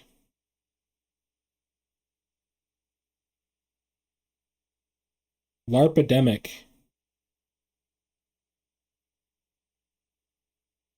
I'll come back to that. That seems interesting. So many things to look at, and I might end stream here in a bit. I did my... Actually, I don't know how long I streamed. If I combined all the VODs, let me check. Because I think the VODs are still up on the... So, if I combine them, I have been talking for the last... So, 25 minutes. Here, let's actually do the calculations here. Pull up my calculator here. 25 minutes, 38 seconds before I crashed the first time, and then 13 minutes, 52 seconds before I crashed the second time, and then I have my current stream, which I haven't crashed yet, which is up to 52 minutes. So I've been streaming for an hour and a half. Well, a little over an hour and a half. No, actually, exactly an hour and a half.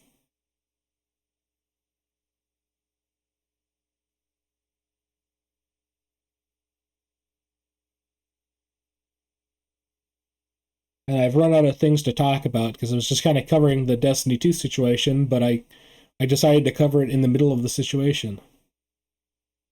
So I am just waiting on the... Waiting to see whether or not Sony falls for public peer pressure, or whether or not they actually make well, they fall for peer pressure and they make Destiny 3, or they don't fall for peer pressure and they just close down Bungie Studios. I'm just kind of waiting for the news at this point. Do you have anything? Just the patch. Oh, I guess I'll find out at the end of June whether or not Bungie will survive. That, or until we get news from Sony that they're going to make another game, or they're going to greenlight Destiny 3.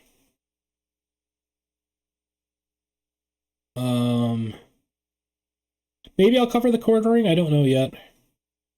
I don't really know what the full purview of this. There were a couple of other things that were kind of interesting. I haven't watched anything on this channel. I do enjoy Nicholas Diorio, but sometimes he's kind of, I don't know. It was something I wanted to talk about on this. It was a person. Oh, Otterly Noah, that fucking guy that committed plagiarism. The plagiarism guy, Otterly Noah. Papa Gut, the guy that, like, defended him. I don't like him. I'm not a fan of Papa Gut. Because Caleb Hammer was covering that Somalian thing, the Somalian scam thing in Minnesota. And Papa Gut freaked out at him because he was like... Because I guess he got the street... The problem is that, like, Papa Gut seemed in his the accusations against Caleb Hammer that he seemed like he was going to go after Caleb for a while. Like, he was just waiting for, like, the excuse where he could attack Caleb Hammer. And he decided that a street address in Minnesota was the attempt that he was going to go for. And then Papa Gut ended up being embarrassingly fucking wrong, and it ended up being the correct address. So he had to fucking apologize about freaking out at Papa Gut, and basically just said, I just really don't like the administration, and that's why I attacked my friend. Okay. Personally, Caleb went and fucking forgave Papa Gut for this, but personally, me, I would have fucking dropped that friendship right fucking then and there. I just had a buddy of mine just fucking try to stab me in the fucking back because of a fucking street address. And then when I went, hey, what the fuck? He was like, oh, I really hate this administration. Because Papa, when he was making the accusation, like, I hated Caleb for all this shit and blah blah blah, and this is my final straw. And then he was completely fucking wrong, and Caleb was like ended up forgiving him. And then we have the Utterly Noah situation, where Papa Gut is also defending Utterly Noah, even though Utterly Noah fucking confessed to sending his artist to copyright strike somebody, and also confessed to fucking plagiarism. And Papa Gut is sitting there fucking defending him.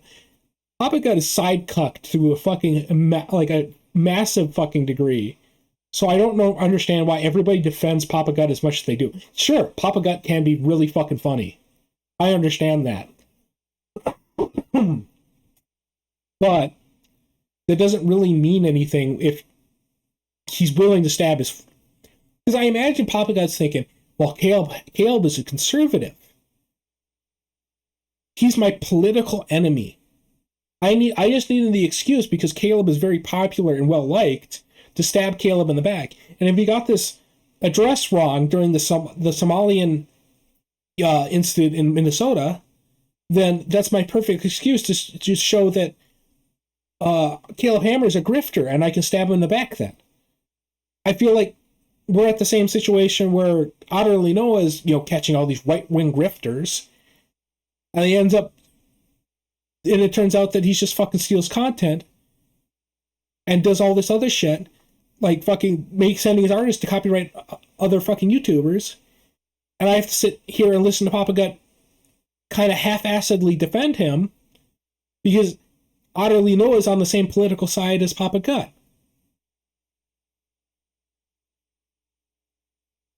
It's dumb. I don't understand why Papa Gut gets, like, protected. He's shielded for some reason. Because he's funny. Even though he is not... Well, I shouldn't say this. I was almost going to make the comparison that he's almost as, like, orange derangement syndrome as, like, Destiny. Like, the creator, not the game. Because Destiny gets real fucking, like, autistically, like, hostile the moment, like, anything about, like, oh my god, Trump and Trump supporters and blah, blah, blah. Honestly, who gives a fuck? But the point of the matter is, like, he sees orange and he turns into a fucking bull in a china shop. Papa Gut's the same fucking way. You show him a fucking orange slip and he fucking loses his goddamn mind.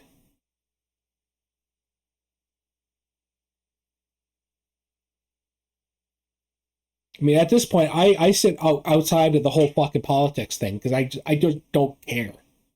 All I give a shit about is my gas price going down? No, then I don't like you.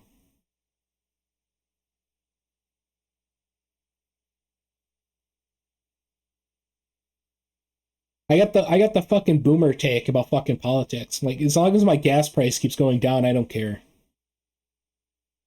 I don't.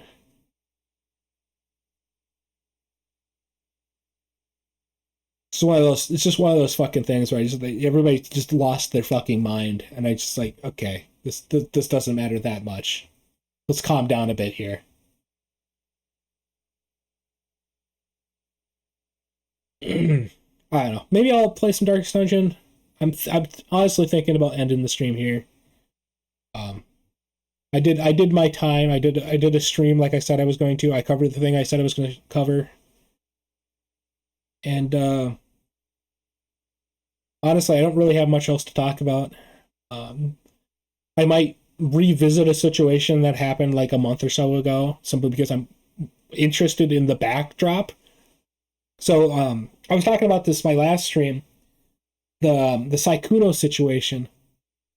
I am more interested. That situation's resolved, and I don't really care about the situation itself anymore. I am more interested in the fucking VTuber Bao, because I'm interested in how she got a hold of the girlfriend. She did do a live stream. I have to find that live stream here on YouTube. I am interested in knowing, because the girlfriend showed up after Bao Vague posted. So I'm wondering, how did Bao know that Sykkuno was cheating? The only way that Vague post brings in Sykkuno's girlfriend is if Sykkuno's girlfriend probably knows he's cheating. And how did Mal and Mujin get involved? And then the hotel chick and the second Google Doc chick. I actually kind of like the second Google Doc chick.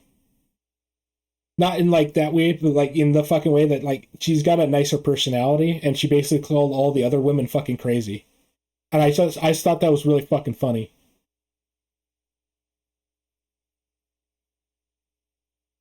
So I might cover that situation either tomorrow or sometime during next week.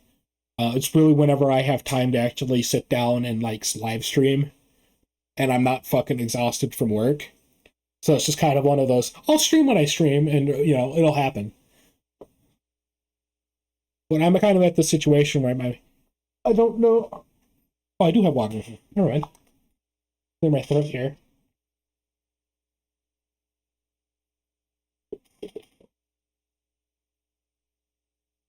And then miss my mouth entirely. Holy shit.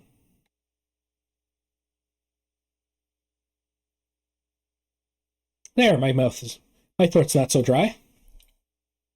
Alright. Bow. Sykkuno. Live stream. See if it shows up. Hopefully there's no commentary over it. I'm kind of curious. I know what I'm looking for, but I don't know.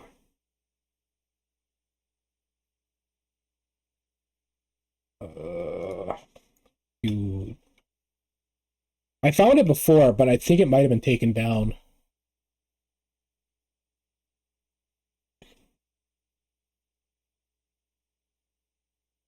It's looking... Fuck Texon, but he's kind of objectively right here.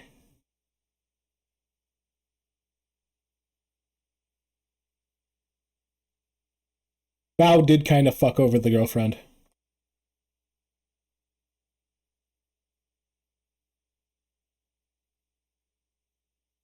Where is the fucking live stream? Did it actually get fucking deleted?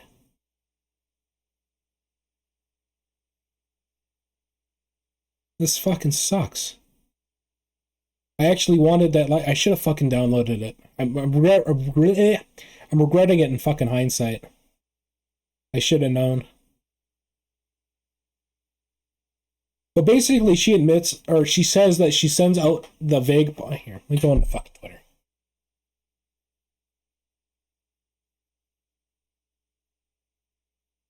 And look up Bao. Bao the whale.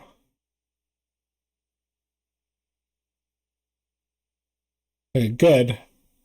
Censorship is working. We're not going to get stray titties here, hopefully. See if I can't find that fucking Sykkuno vague post. How do I search?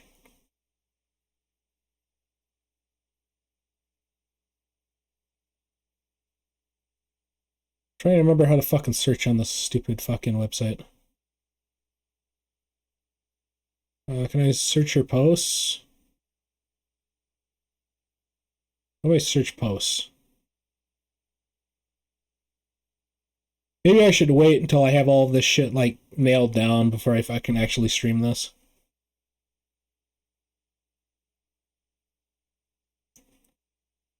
I'm also going to take this off the screen just in case one of those are not censored.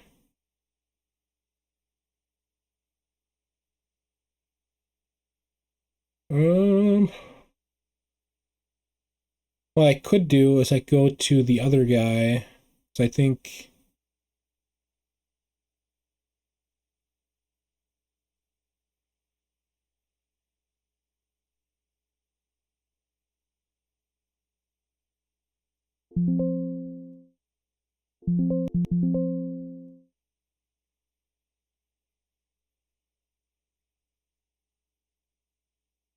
Take me a while to fucking search here.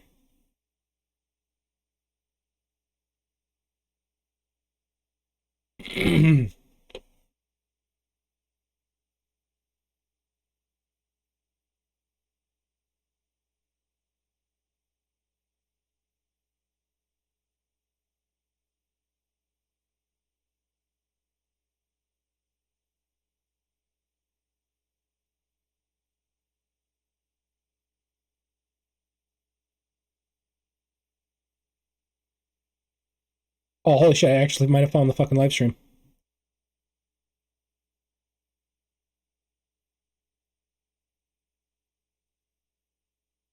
If it was true that the tweet was about. Okay.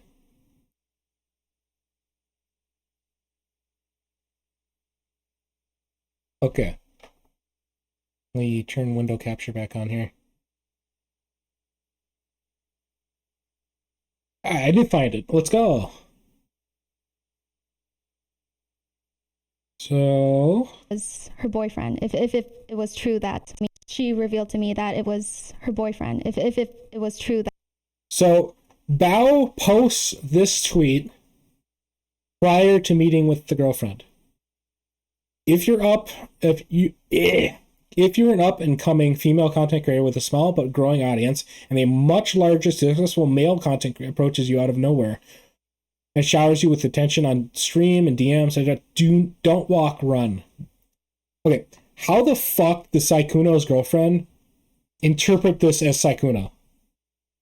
Unless she knows that Sykkuno's cheating on her.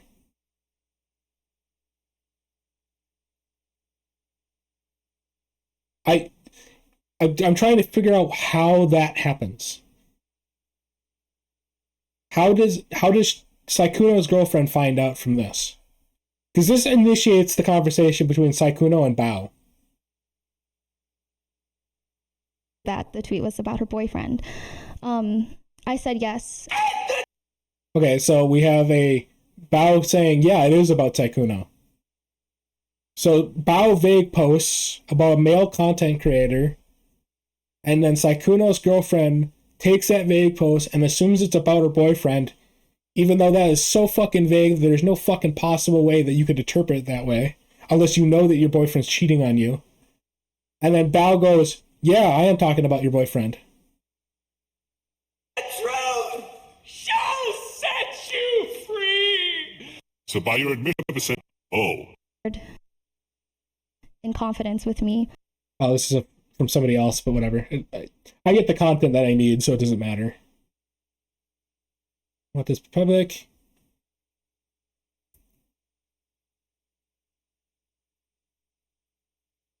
I need this fucking live stream. This doesn't help me. I want the full 10-minute live stream. Turn the window capture back off here.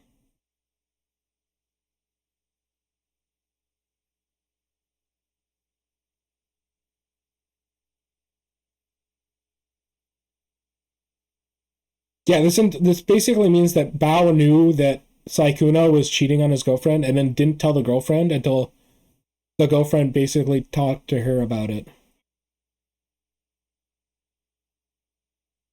I don't care about the apology letter. I want the older shit.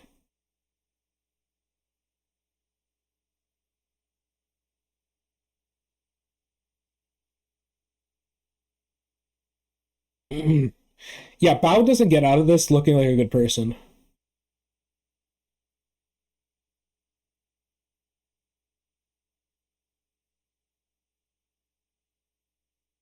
My issue is I need the actual fucking live stream. But this is not helping me. I can't find it. Oh, I might have found it.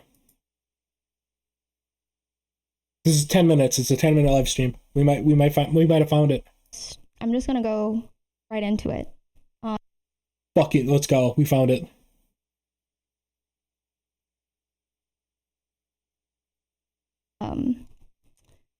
A few weeks ago, a girl approached me, and she asked if a tweet I made last year was about. Okay, so she made the vague post tweet a year prior to Sykkuno's girlfriend talking to her. Okay. We all know who. And how about you say it? What do you? Is he Voldemort? What the fuck are we doing here? Revealed to me that it was her boyfriend. If it was true that the tweet was about her boyfriend, I said yes. And okay, excellent. Let's keep going. And I asked her if she would like to join a Discord call with me. And in that call, I told her what I've heard from other girls. Girls often at various, events where I meet people, they share with me their negative experiences. Yeah, I'm gonna be fucking a popular a popular YouTuber or a popular streamer, and I'm gonna tell all my friends that I'm gonna be going to a hotel room with this popular streamer. I don't believe it's negative experiences.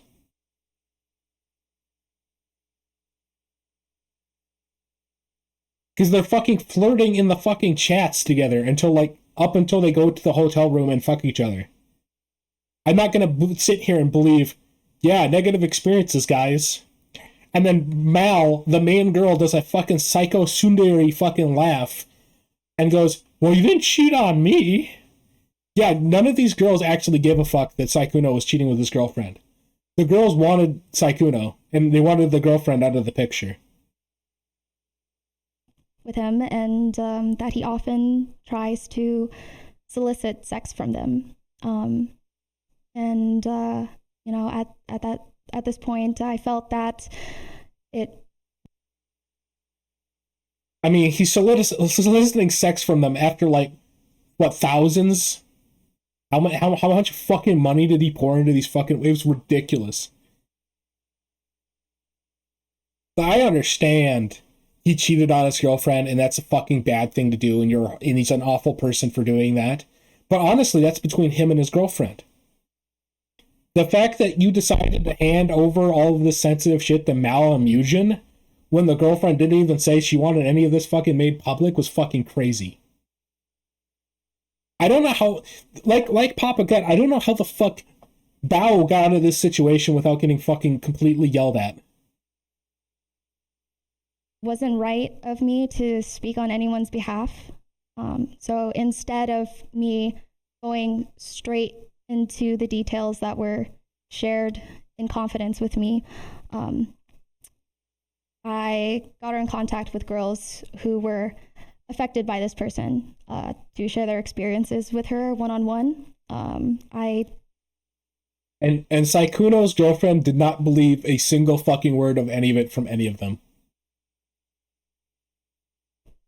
At that point, I just got them in contact with each other. And after our phone call, I... Also, that's a lie, by the way, because Sykkuno's girlfriend in the apology basically states that none of them reached out to her at all.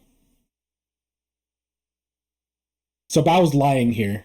Even if she did get them in touch together, none of them talked to each other. Only the girls that were going to accuse Sykkuno of cheating and then vaguely say that he probably did something else are the only people that talk to each other. So Sykkuno's girlfriend was basically left to cry in the corner about the entire situation, while all these women fucking devised a plan to separate Sykkuno from his girlfriend.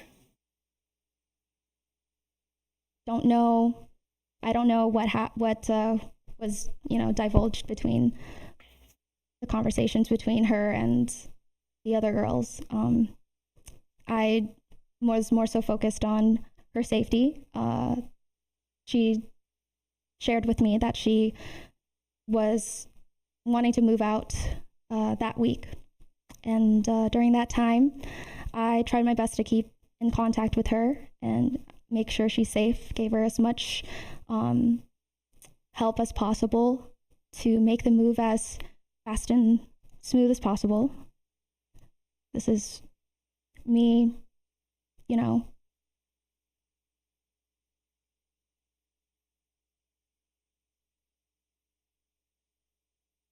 When I rented my U-Haul truck, I went on their website and reserved it and added to the pickup time for it.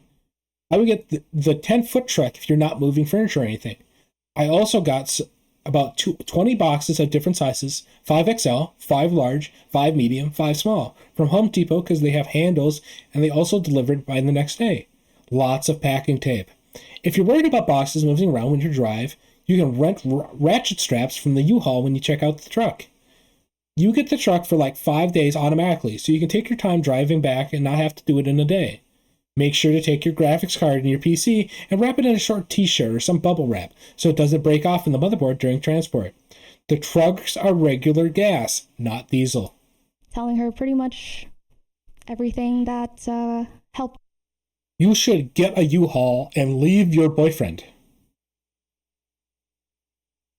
Now, separating myself from the situation and my hostility towards Bao, I would also recommend that you leave your boyfriend, but the choice is ultimately yours. And I would not fucking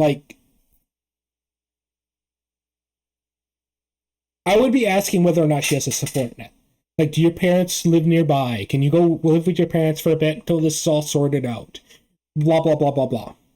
I would not be going, you should immediately leave your boyfriend. You should immediately pack fucking everything. Everything needs to go into the moving truck, and you need to be gone out of the state immediately.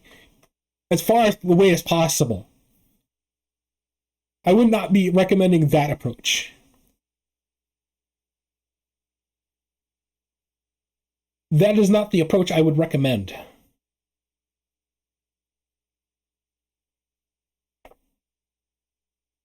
I would not recommend leaving your boyfriend like you're fleeing a country. Helped me a lot with my recent move.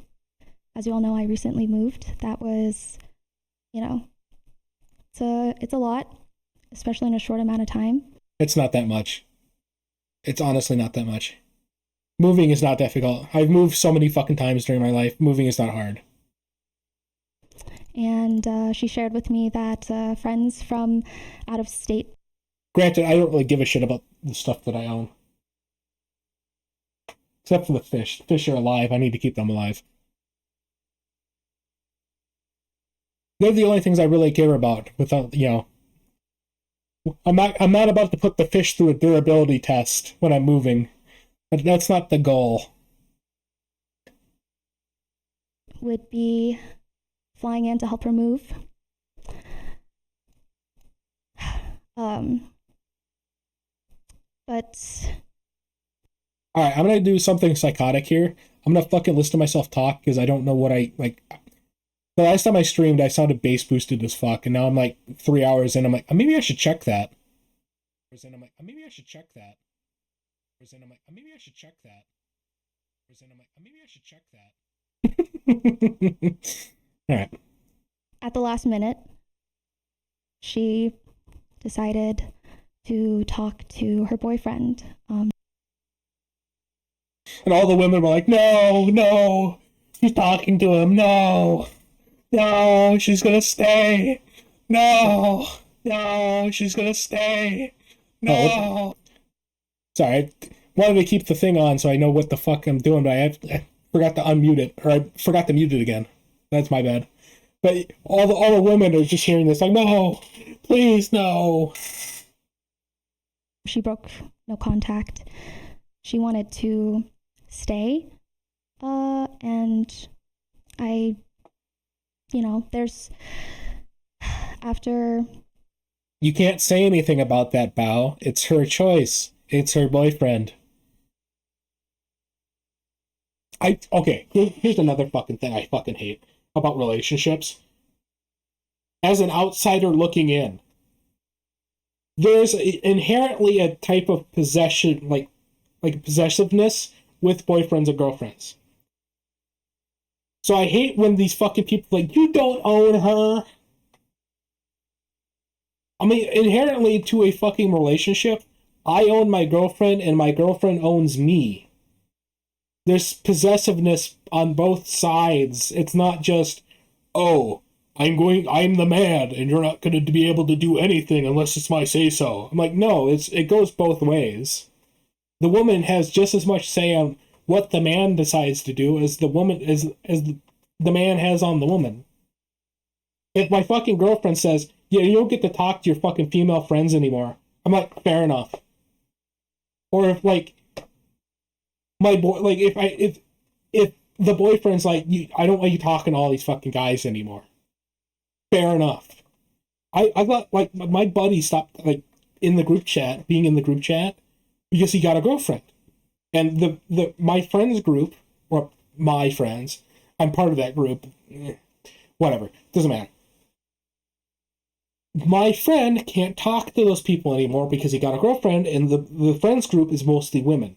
So it makes sense that she's like, hey, I don't want you talking to all these girls anymore. We're in a relationship now.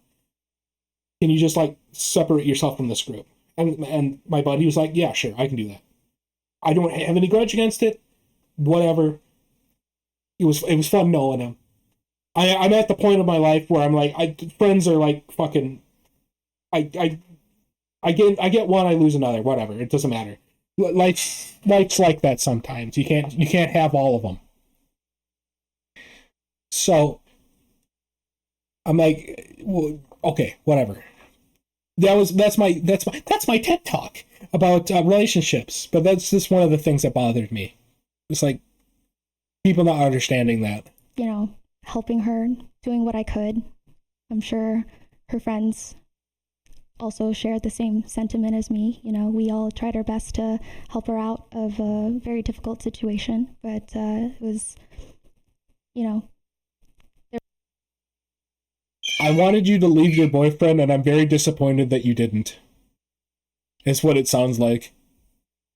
There's nothing anyone could really do. It was her decision, and I think the only thing I could do at that point was respect it, and left it at that. Which is the correct thing that you should do. Great job, Bao. I'm proud of you. But not long after.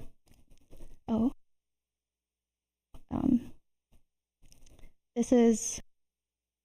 Hi, Bao. I'm sorry. It's been since I've gone back to you. I wanted to let you know that was going on, and I imagine it will be.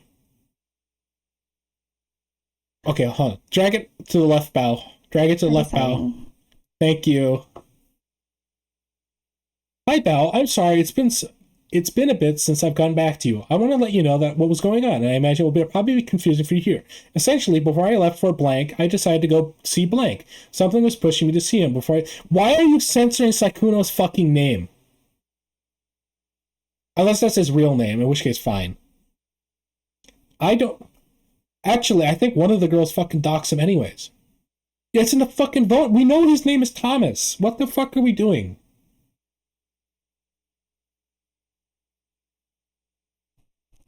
Not to move.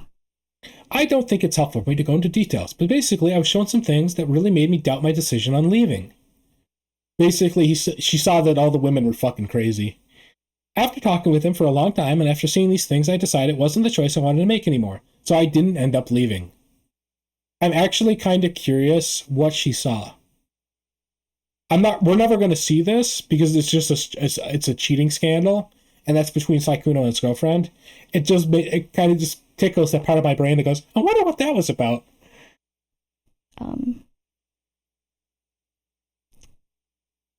And you know, I feel like I had did what I could to try and get her out of a very awful situation. I tried to save this girl from Midoriya, from My Hero Academia. I tried my best to save her from 45-year-old anime boy. There was nothing I could do. But again, you still have to respect your friend's boundaries. And if that was her decision, that was her decision. So I left it as that at that. But then, not long after, a VTuber would contact.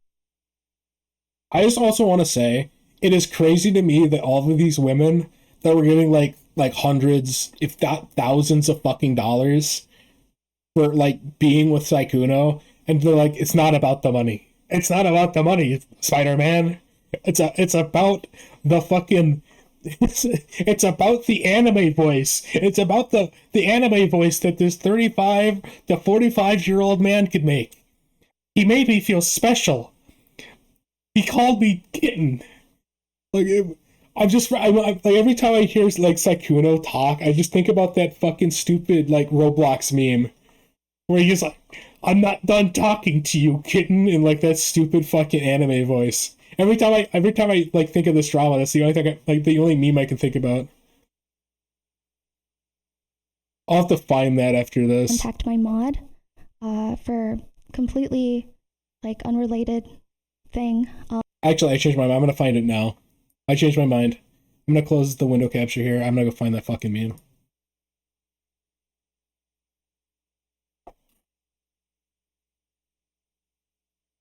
I think it's "Don't walk away from me, kitten" or some shit. Deku. Where is it? It's a fucking Roblox meme.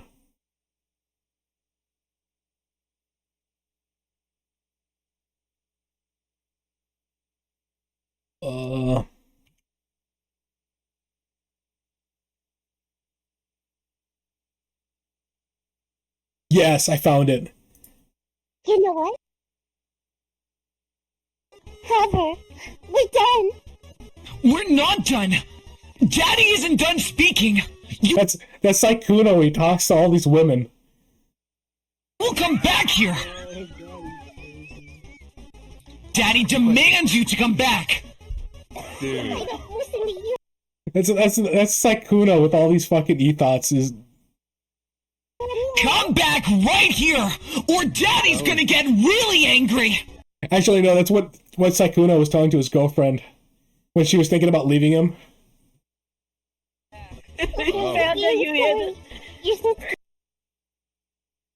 He used his anime powers, his super like e-boy anime powers, to just drag his fucking girlfriend kicking and screaming back to him.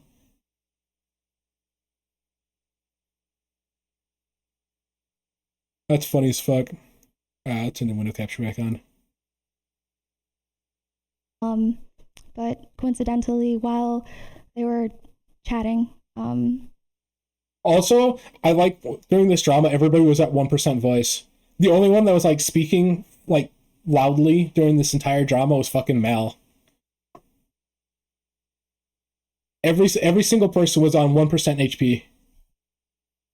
she mentioned going on a date with Sykkuno, and I was pretty alarmed because in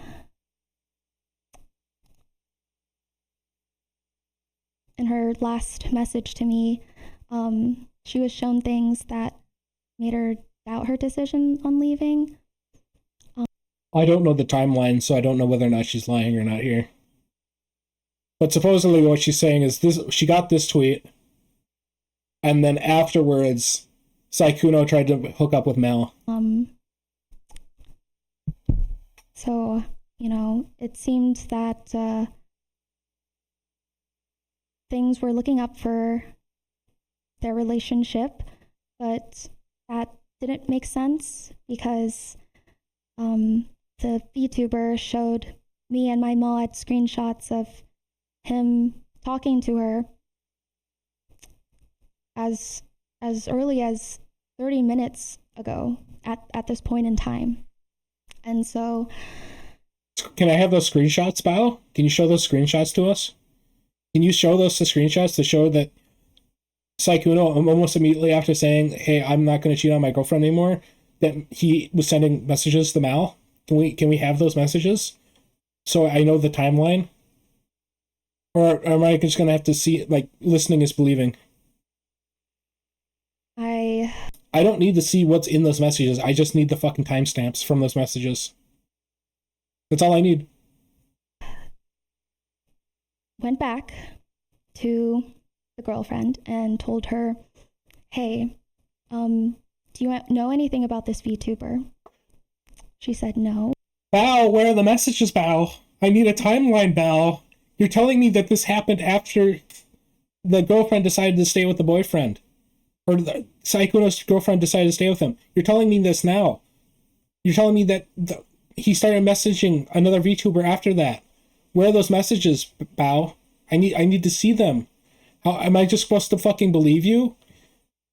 The main accuser is a yandere that's gonna fucking stab Sykkuno the first chance she gets. And I told her, I really think you should ask your boyfriend to see his DMs with her, and decide for yourself, you know, like, is he really being honest with you?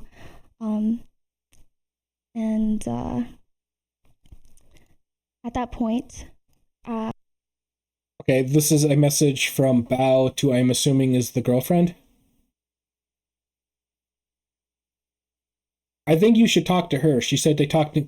Why would she talk to her? You just told her to go fucking open up her boyfriend's phone. Why would she not open up the boyfriend's phone to see whether or not the alleged other person is not fucking lying through their teeth? You have the physical phone like right next to you. Just ask your fucking boyfriend, who's supposedly not cheating on you anymore, to hand his fucking phone over. Why would she ask her? Why would she not just ask... Okay, I understand maybe it's a spell, but she, too, her, and then she. I understand. He said, no, both female. So she's talking about the fucking VTuber. Why would she talk to the VTuber when supposedly Sykkuno lives in the same fucking house? Why wouldn't she just ask for his fucking phone and then look at the messages to see if there was any messages at all? Why would I talk to the VTuber who could just make shit up?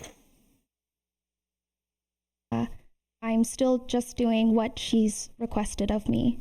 She wanted to talk to the girl one-on-one. I maybe overextended here a little bit. There's no guarantee that the VTuber was lying, but Sykkuno's already admitted to this point to cheating on his girlfriend. His girlfriend fucking knows. He has nothing to lose to hand over the fucking phone. And at this point, all the VTubers are vague posting about whether or not Sykkuno is a fucking rapist at this point. I understand he cheated on his girlfriend and makes him a bad guy, but we've kind of stepped over the threshold of cheating, and we're kind of at like low-grade fucking accusations. I put them in a group chat and I immediately left. I felt that this was much more than I bargained for. You know, I was already feeling like I was at my wit's end. Yeah, I would not back out at this point. Personally, I know, should. But if I'm at this point where I'm like, I'm here for the best interests of my friend. I'm going to do things for my friend. I'm going to help my friend out. If I'm going through all this fucking trouble, I'd stay in the fucking call. I'd like to fucking know. Because I'm here for the well-being of my fucking friend. I'd like to know what the fuck's going on. But maybe that's just me. Maybe I'm the asshole. I'm willing to listen in on fucking private details of other people's relationships. But if I'm at this point in this, I'm so fucking deep into the fucking deep end of this whole fucking relationship drama. Why would I not just stick in the fucking call and make sure that the person that is supposedly telling me that my friend's boyfriend is cheating on her, why would I not stay in the call and make sure, hey, is this VTuber fucking lying to my face? I just want to make sure we're all on the same page. Did Sykkuno lie and start cheating on you again? I would like to know, as your friend. Because I'm helping you out here. Now, that might just be me. That might be, I'm invested in the situation at that point. So I would I would get more involved, but that might be and that honestly is probably a mistake. Maybe Bao did the correct thing by backing the fuck out and going somewhere else. That might have been the correct move. But me, I'm already, she's a couple days into this at this point? I'd be fucking invested to know whether or not the VTuber that just told me my best friend's fucking boyfriend's cheating on her. Well, I wouldn't say best friend, but my friend's boyfriend is cheating on her again. I'd like to fucking know whether or not that VTuber's lying or not. I'd like to be in the fucking room, because seeing as though I'm the one that fucking brought the VTuber there. I'd like to be there for the litigation. That'd be kind of neat.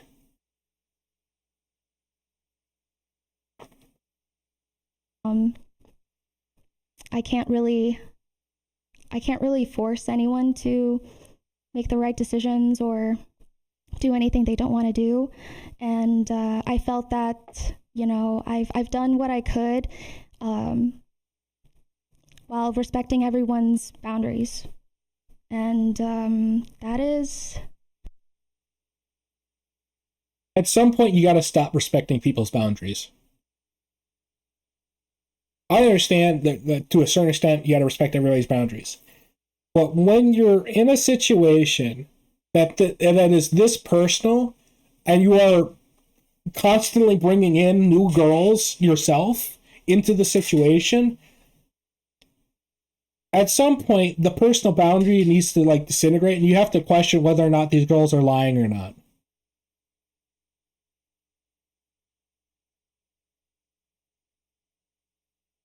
I don't know what the fuck that is. Something's vibrating in my room. I can never figure out where it's coming from.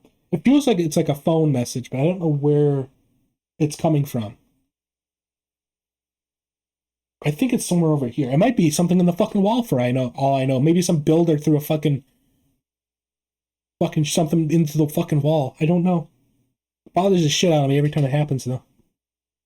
It happens like once a month. Anyways, now that I've did my ADHD,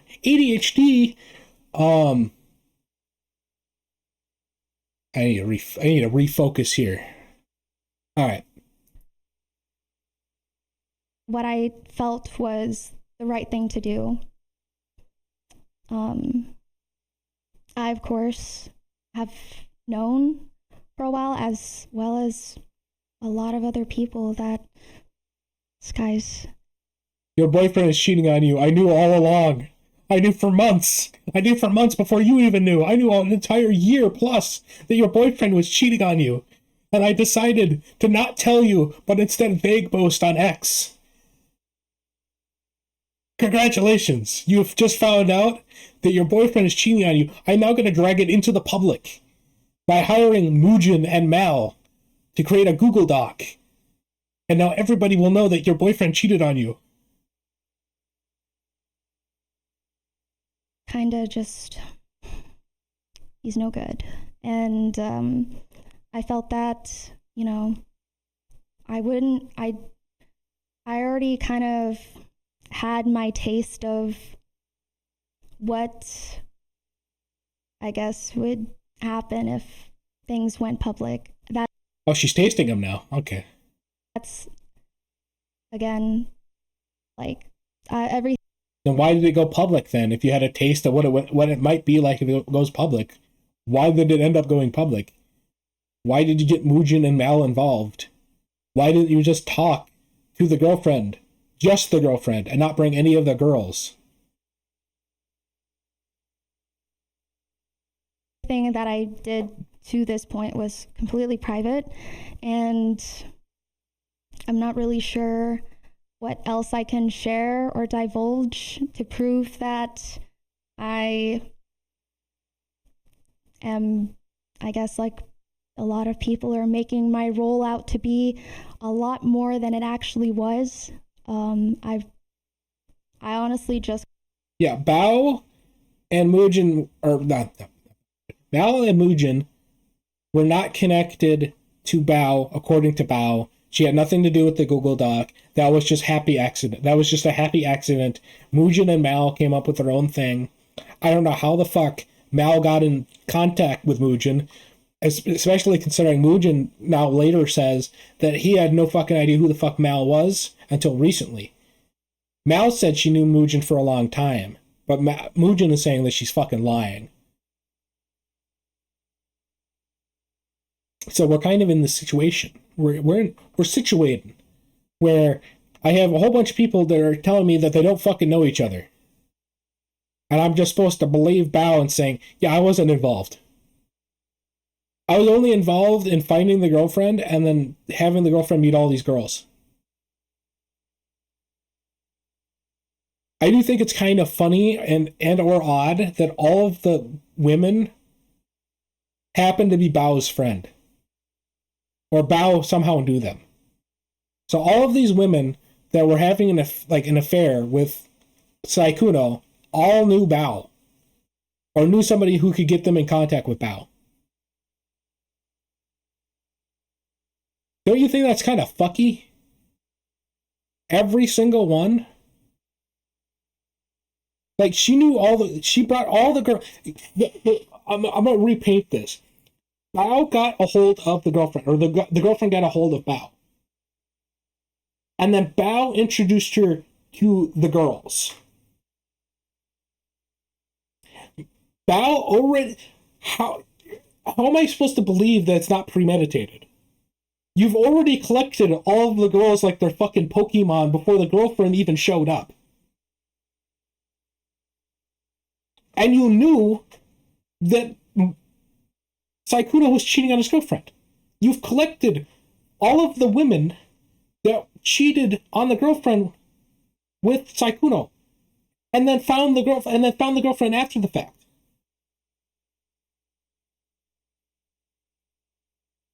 And then Mugen releases a video on a Google Doc on the same day as the Google Doc. It's fucking premeditated this shit.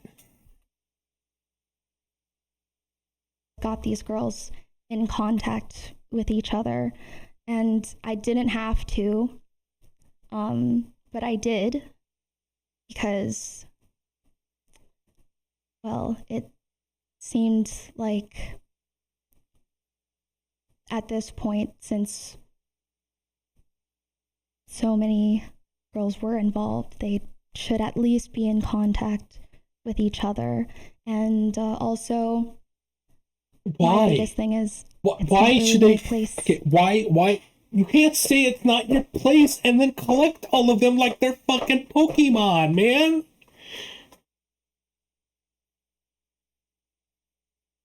Yeah, it's not your place, but you already fucking stood in there. You're already in the middle of the fucking checkpoint zone.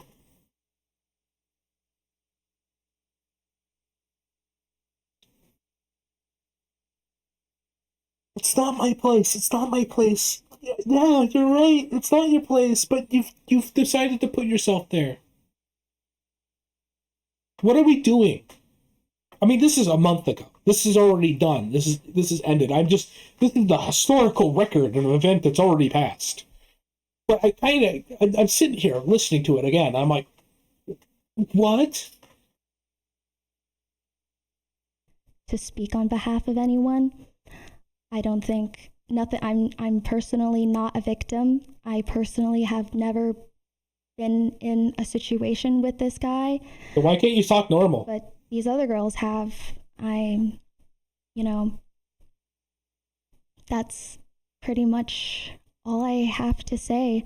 Sorry if things are a little jumbled. I don't want to mention any more names and add fuel to the fire. I just want to say that she jumbled up this stuff herself. We have her saying that after the girlfriend found out, after she decided to stay with the boyfriend, Sykkuno continued to cheat on his girlfriend, and then didn't show any evidence of that. At all. And as far as I know, the girlfriend is still with Sykkuno. So whatever evidence was there was wrong. Or was fucking made up.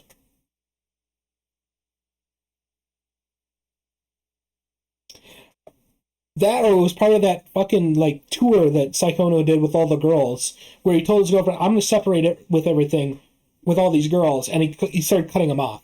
If that's what she's talking about, then that doesn't make any fucking sense, because Sykkuno got a hold of her to tell her, yeah, I'm not talking to you anymore. Me and my girlfriend have decided to stick together. I'm not talking to any of these girls. That's why Mal did the fucking psychotic tsundere laugh So by Bao saying, I'm sorry, it's all jumbled up, like, you did it yourself. You made it jumbled up. I don't know what's going on because you fucked the timeline. I don't know whether or not that whole message after the, like, realizing that my boyfriend's cheating on me thing, I don't know whether or not that's from Sykkuno telling these girls, hey, I'm breaking up with you, or I'm not talking to you anymore. I don't know whether it's that, or if he's actually, like, going back to cheating on his girlfriend. I don't know. Because both of those things are... I don't know the timeline. You fucked the timeline there, bitch. I think that emotions are really high because people are hurt and confused and are looking for answers in the wrong places. My sugar daddy decided to stay with his girlfriend. And I think it would do a lot of good if people hopped off online. And yeah, that's kind of it. I've been offline for the most part, and I hope you guys can follow suit. I highly recommend it. And yeah, I just wanted to clear that up since my name is mentioned in the doc, but if you did read it, I just got the girls in contact with each other. Again, why? Thank you. Anyways, just be safe and be safe, guys. You might get lured in by anime voice. You might... His sultry words might convince you that to have... What the fuck are we doing? Dude, he cheated on his girlfriend. He's not some fucking super master manipulator. Like, if you're falling for fucking... like a fucking 40-year-old doing anime boy voice, it's on you. You're the one that did that. I'm not gonna blame the fucking cute 40-year-old Asian boy for you falling for him in his wily charms. Are we being serious? You got paid. You got paid a lot of fucking money because he's your sugar daddy. I'm not gonna fucking sit here and think that Sykkuno is some master fucking manipulator with his fucking Deku anime voice. Are we being serious?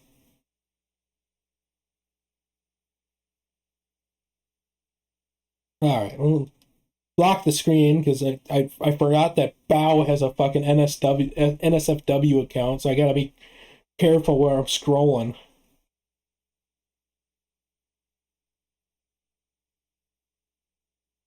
I want to find that chick that I don't remember what the fuck that chick's name is. I want the hotel room one, the fucking video with the hotel room about that chick sucking his dick in the hotel. There it is. Alright, I'm gonna fucking go piss real quick, so I will be back. I'll put the fish on screen. Here. Fish. And I'll close this, and I will be back in a bit.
All right, I'm back.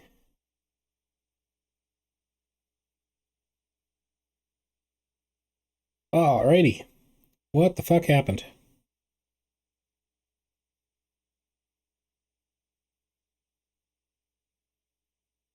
There we go. All right. Off to a great start. So you can already tell where people's minds went with this. It was sexual intercourse between two consenting adults. I wonder what she might have said that would lead people to believe that it might have been sexual assault or rape.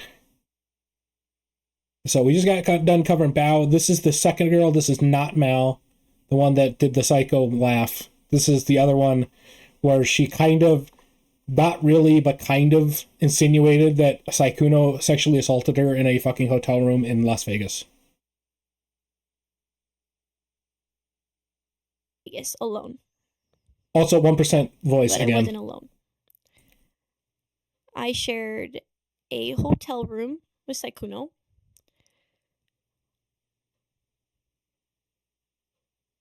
But I didn't know that he had other intentions. Oh, I should change the title. Hold on. Let me change the title real quick.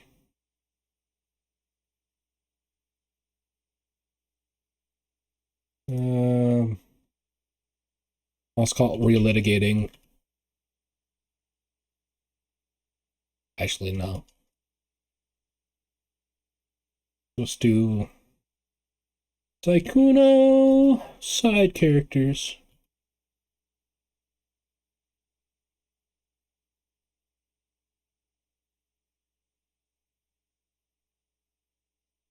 If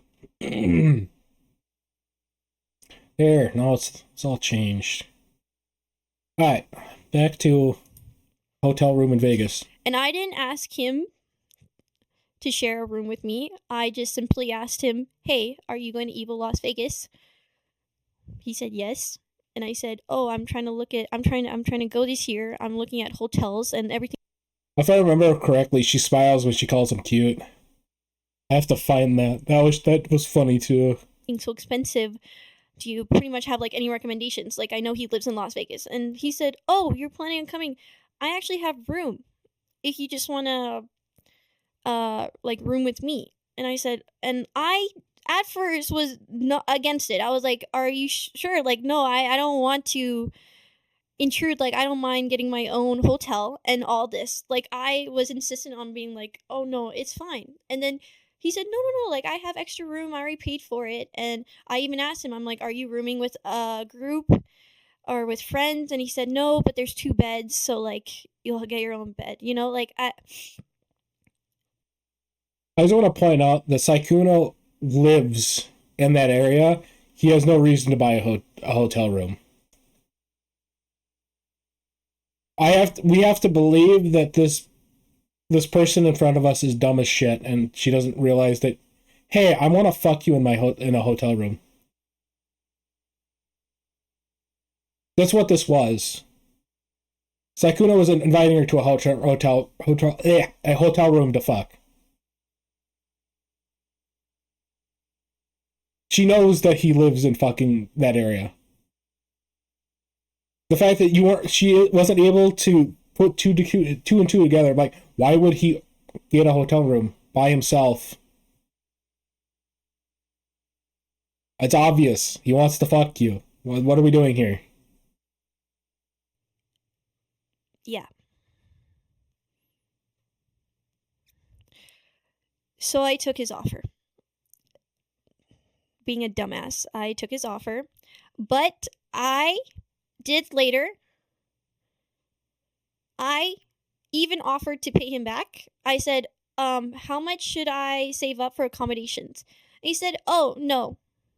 No, you don't have to pay me back. Like, I already have room for the hotel. You don't have to pay me back."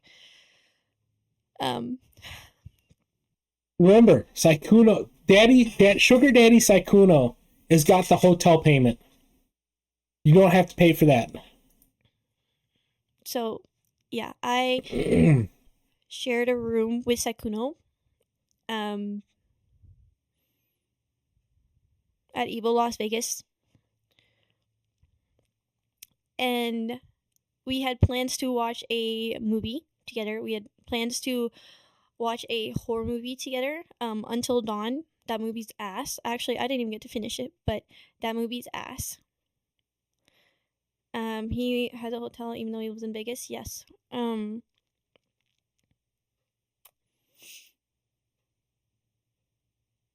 this was a live stream? I thought this was a recorded video. So she's live streaming this in front of people.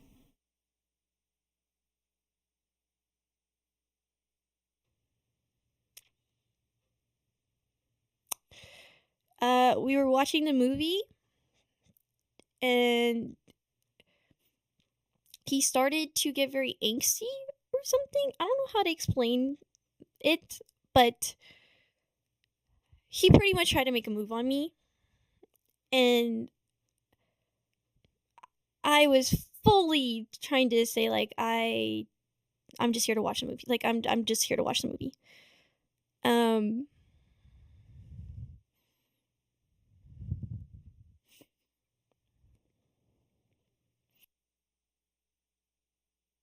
I'm just here to watch a movie. Let me suck your dick. That's the part that we get to, because eventually she just sucks him off. But me. Can you just skip to the good part? Like maybe this is a people pleaser in me, but and maybe I don't know, benefit of the doubt, or because I still thought he was cute, or I don't know. He tried to make a move on me, resolute, being a dumbass and not being No, that was strong in like mentally, not physically. I mean like that wasn't the cute one. I'm trying to figure out what. Doubt, or because I still thought he was cute, or I don't know. He tried to make a move on me, resolute. I don't know, but he made a move on me. It did take like 30 minutes. Can you say something? Holy shit. This is why you don't live stream your like allegations. Because she's like sitting there trying like, what's the best way I could word this where I could like accuse him of like soft rape? Where I don't actually accuse him of rape so he can't sue me, but I like put the thought in people's heads. Like how do I do that? How do I go about saying that? This is like if I'm like holy shit, I got forced to suck somebody's dick in a hotel room. I don't know whether or not I'd fucking live stream it, to be honest. Well, it's not like she only sucked she sucked his dick the one day because she didn't feel like having sex the first day, and then she went back to the hotel room after sucking his dick, after uncomfortably, as she says, uncomfortably sucking his dick. She goes back to the hotel room to have even more uncomfortable fucking sex with him. Wow, I don't want to share this. I don't like sharing this on. This is like so personal. I don't sleep with anyone that I'm not dating. This is what I mean, that like they were all like scorned lovers that wanted the girlfriend position. Even her, when she's describing like what it could easily account like be like sexual assault, she's sitting here like, I don't usually have sex with people that aren't I'm not dating. Like she was expecting that Sykkuno would start dating her the moment she had sex with him. Now, that's a very mean read of that. But given the whole situation up until like the end, I feel like that's a fair read. I feel like I'm being fair when I make that read that she just wanted Sykkuno to be her fucking boyfriend, and she's mad that that didn't happen. And it didn't happen that night. I didn't want it to happen. So instead, I just gave him oral. Okay? And then when he fell asleep, I got out of bed and I just ate a banana and I was just staring out the window. I was dissociating. I forgot about the banana. Just dissociating. And I'm like, what the fuck happened? I forgot about the banana.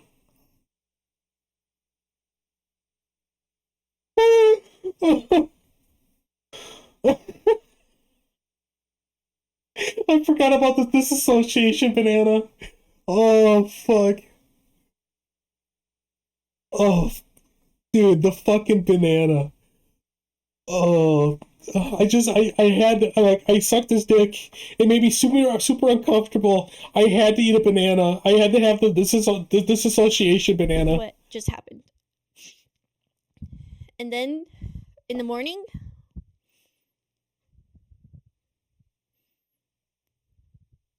Hello? I barely slept that night. Then in the morning, he didn't really want to talk about it. And I was just kind of trying to open it up and talk to him about like what happened. And then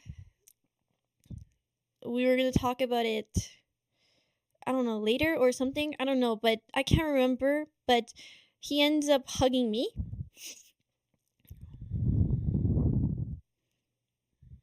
But then pushes me onto the bed from the hug. And Come we on, end up having you can do sex. it. There you go. Jesus fucking Christ. Why couldn't this have been a video? Why do I have to listen to you breathe into the microphone for fucking 10 minutes? I didn't need to tell him to stop. So I just let it happen. And while this was happening, while we were doing it, I always wear protection, and I only sleep with people I'm in a relationship with, so I'm not used. Believe me, guys, believe me. I only have sex with people I'm in a relationship with. You have to believe me. I would never go into a hotel room with this guy who lives in the area that doesn't need to have a hotel room. I had to go into the hotel room with this guy because he gave me a free hotel room. And trust me, guys, I do not have sex with guys that I'm not in a relationship with.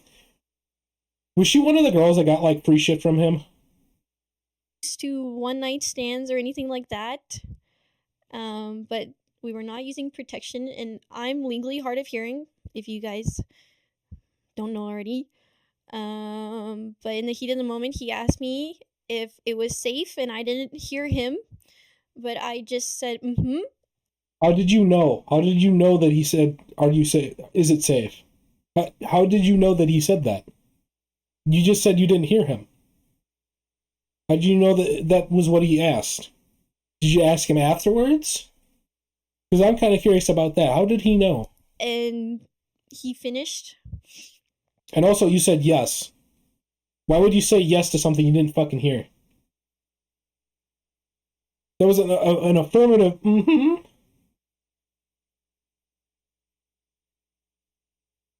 Inside of me, and then that was it. And then we just laid there for a little bit, and then I brought it up. I asked him. You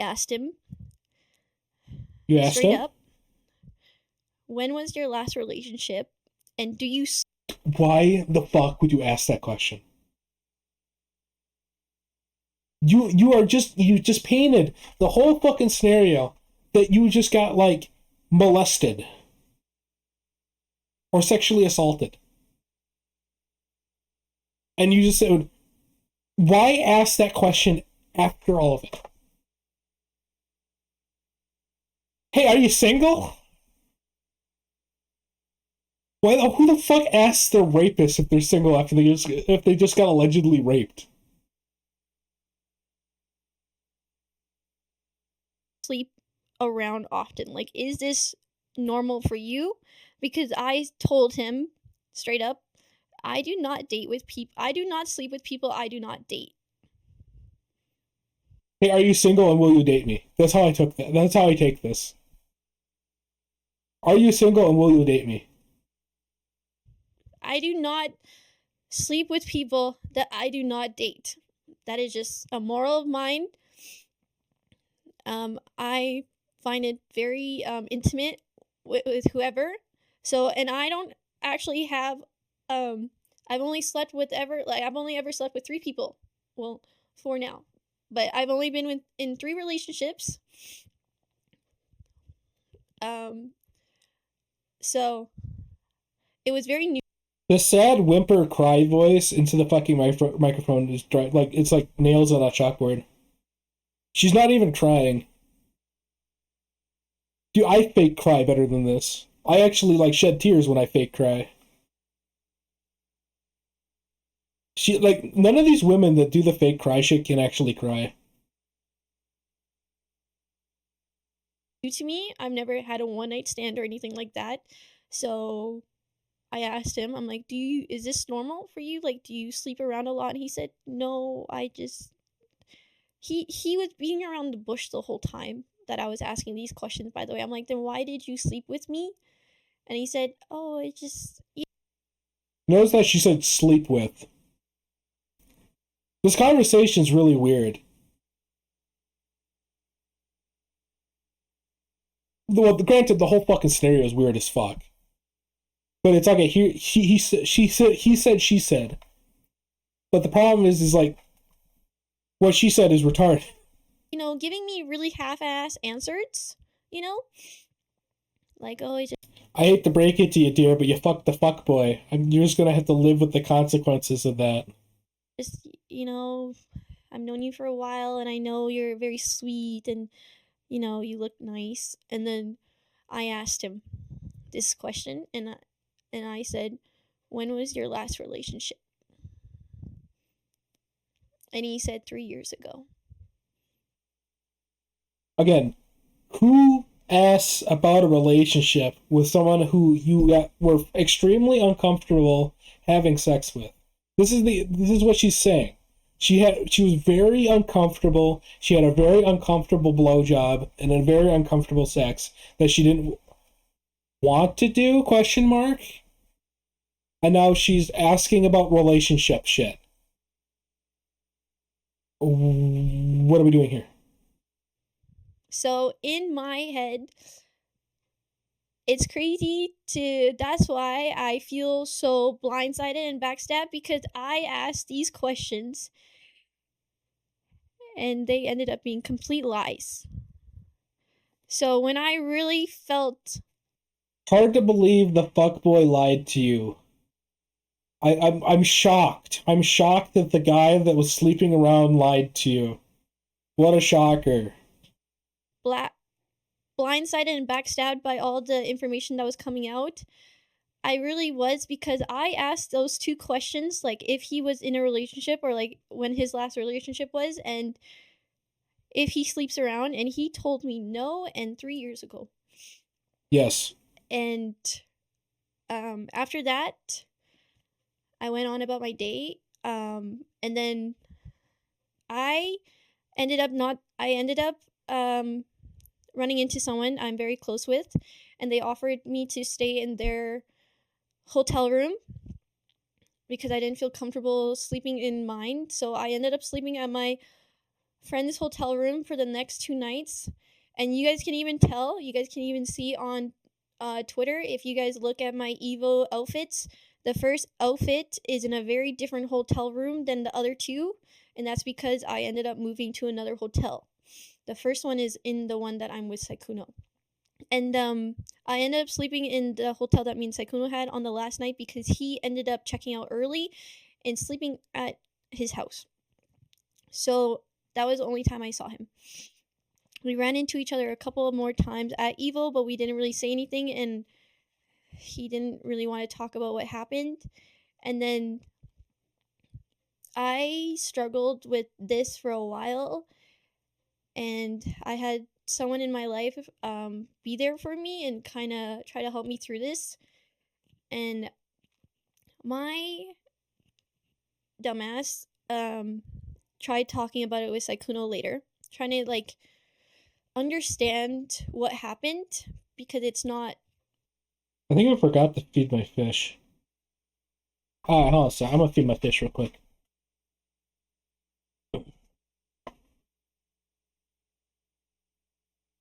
Food time, fat asses. You fucking dirty pig fish. You already cleaned out the filter for me, so I'll give you a treat.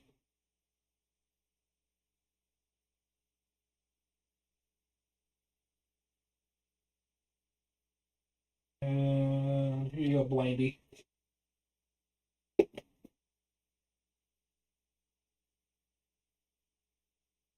And they'll eat that eventually. They'll get to it eventually.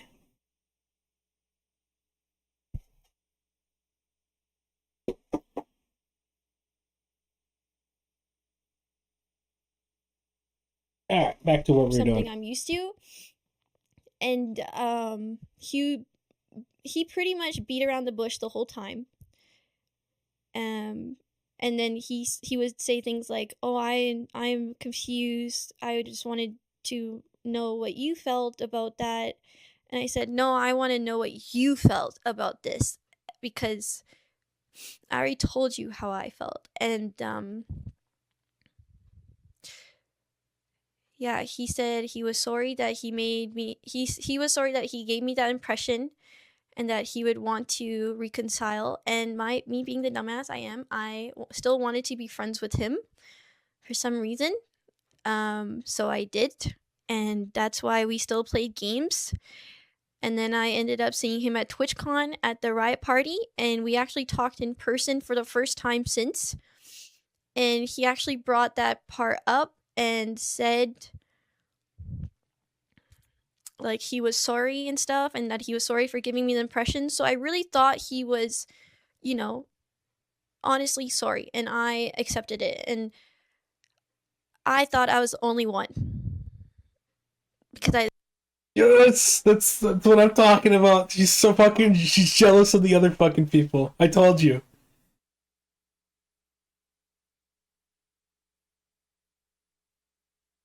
Holy shit. Every single one of them was jealous of the girlfriend. literally straight up asked him if he sleeps around, and he said no. So sorry, I thought I was the only one. Did I think we were going to be in a relationship? No. Yes, you did. You thought you were going to be in a relationship. Now who's lying? I thought I was the only one. Well, it turns out that you were not, in fact, the only one. I knew how much older he was than me, and I was like, why would he want to be in a relationship with someone much younger? So I didn't really think that, it was, going to go anywhere. Remember, guys, I only sleep people I'm in a relationship with. Except for Sykkuno. I'll sleep with him. What the fuck is she saying? Does she not realize how how that comes across? Yeah, I slept with Sykkuno. I didn't think it was going to come of anything, but, here we are. So, yeah, I just said, I think... No, you thought there was going to be a relationship. You thought you were going to have a relationship with Sykkuno. That's what you thought. Come on. Don't lie now at the end. You had an awkward blowjob, awkward sex with Sykkuno because you thought you were going to have a relationship with Sykkuno. You thought you were the only one. You said it with your own fucking mouth that you thought you were the only one. Let's not fucking sit here and kid ourselves. You wanted a relationship with Sykkuno. You found out that Sykkuno was already in a relationship and he was cheating on his girlfriend, and you're mad that girlfriend's fucking there. It's fine. Like, we'll just reconcile as friends. And that's that. And then and that's it. That's the end of the clip. And of course, nobody actually believed that there was any actual rape or sexual assault or anything like that. But the sad girl, 1% health voice was kind of there to spark sympathy and think that there might have been something more going on here, but there wasn't. She was just one of the other girls that was mad that Sykkuno decided to cheat on his girlfriend with. So, can't all be winners, and it turns out that Sykkuno loves his girlfriend a lot more than you. Sucks to suck. Alright, I'm going to close the window here. I'm going to see if I can't find the other... I want to find that Mal Actually, we might go to the Muujin video, see if I can find the Muujin video. Maybe Muujin's already deleted all of his content, but we'll see.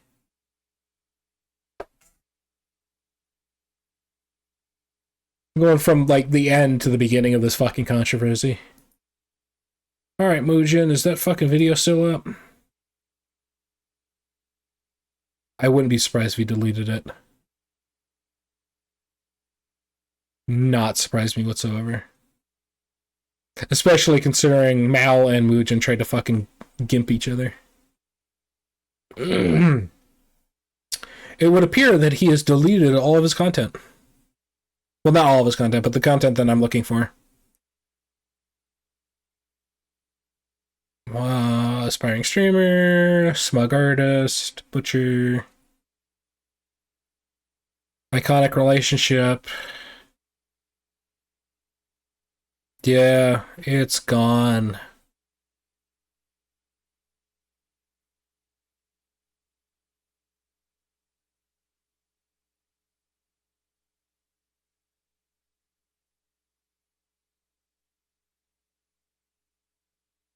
Yeah, it's gone. Alright. But I don't really have anything more to cover in this topic. I wanted to cover, watch the Muujin shit over it, but I don't really want to. I mean, I could go over to, like, Nicholas Diorio and pull up his fucking stream about it and try to get that to work out. But I might just call it quits here. I got some other stuff I need to do. It's I'm like 2 or 3 hours in now. And I've kind of covered all the major things with that Sykkuno thing and my take on the Destiny 2 situation. So I can just kind of cleanly split the stream in half, have one segment and another segment, and I can post it onto my main channel. That's the plan. Those will be edited. I'll put some fun little memes in them. Why not? So I'll have another stream up.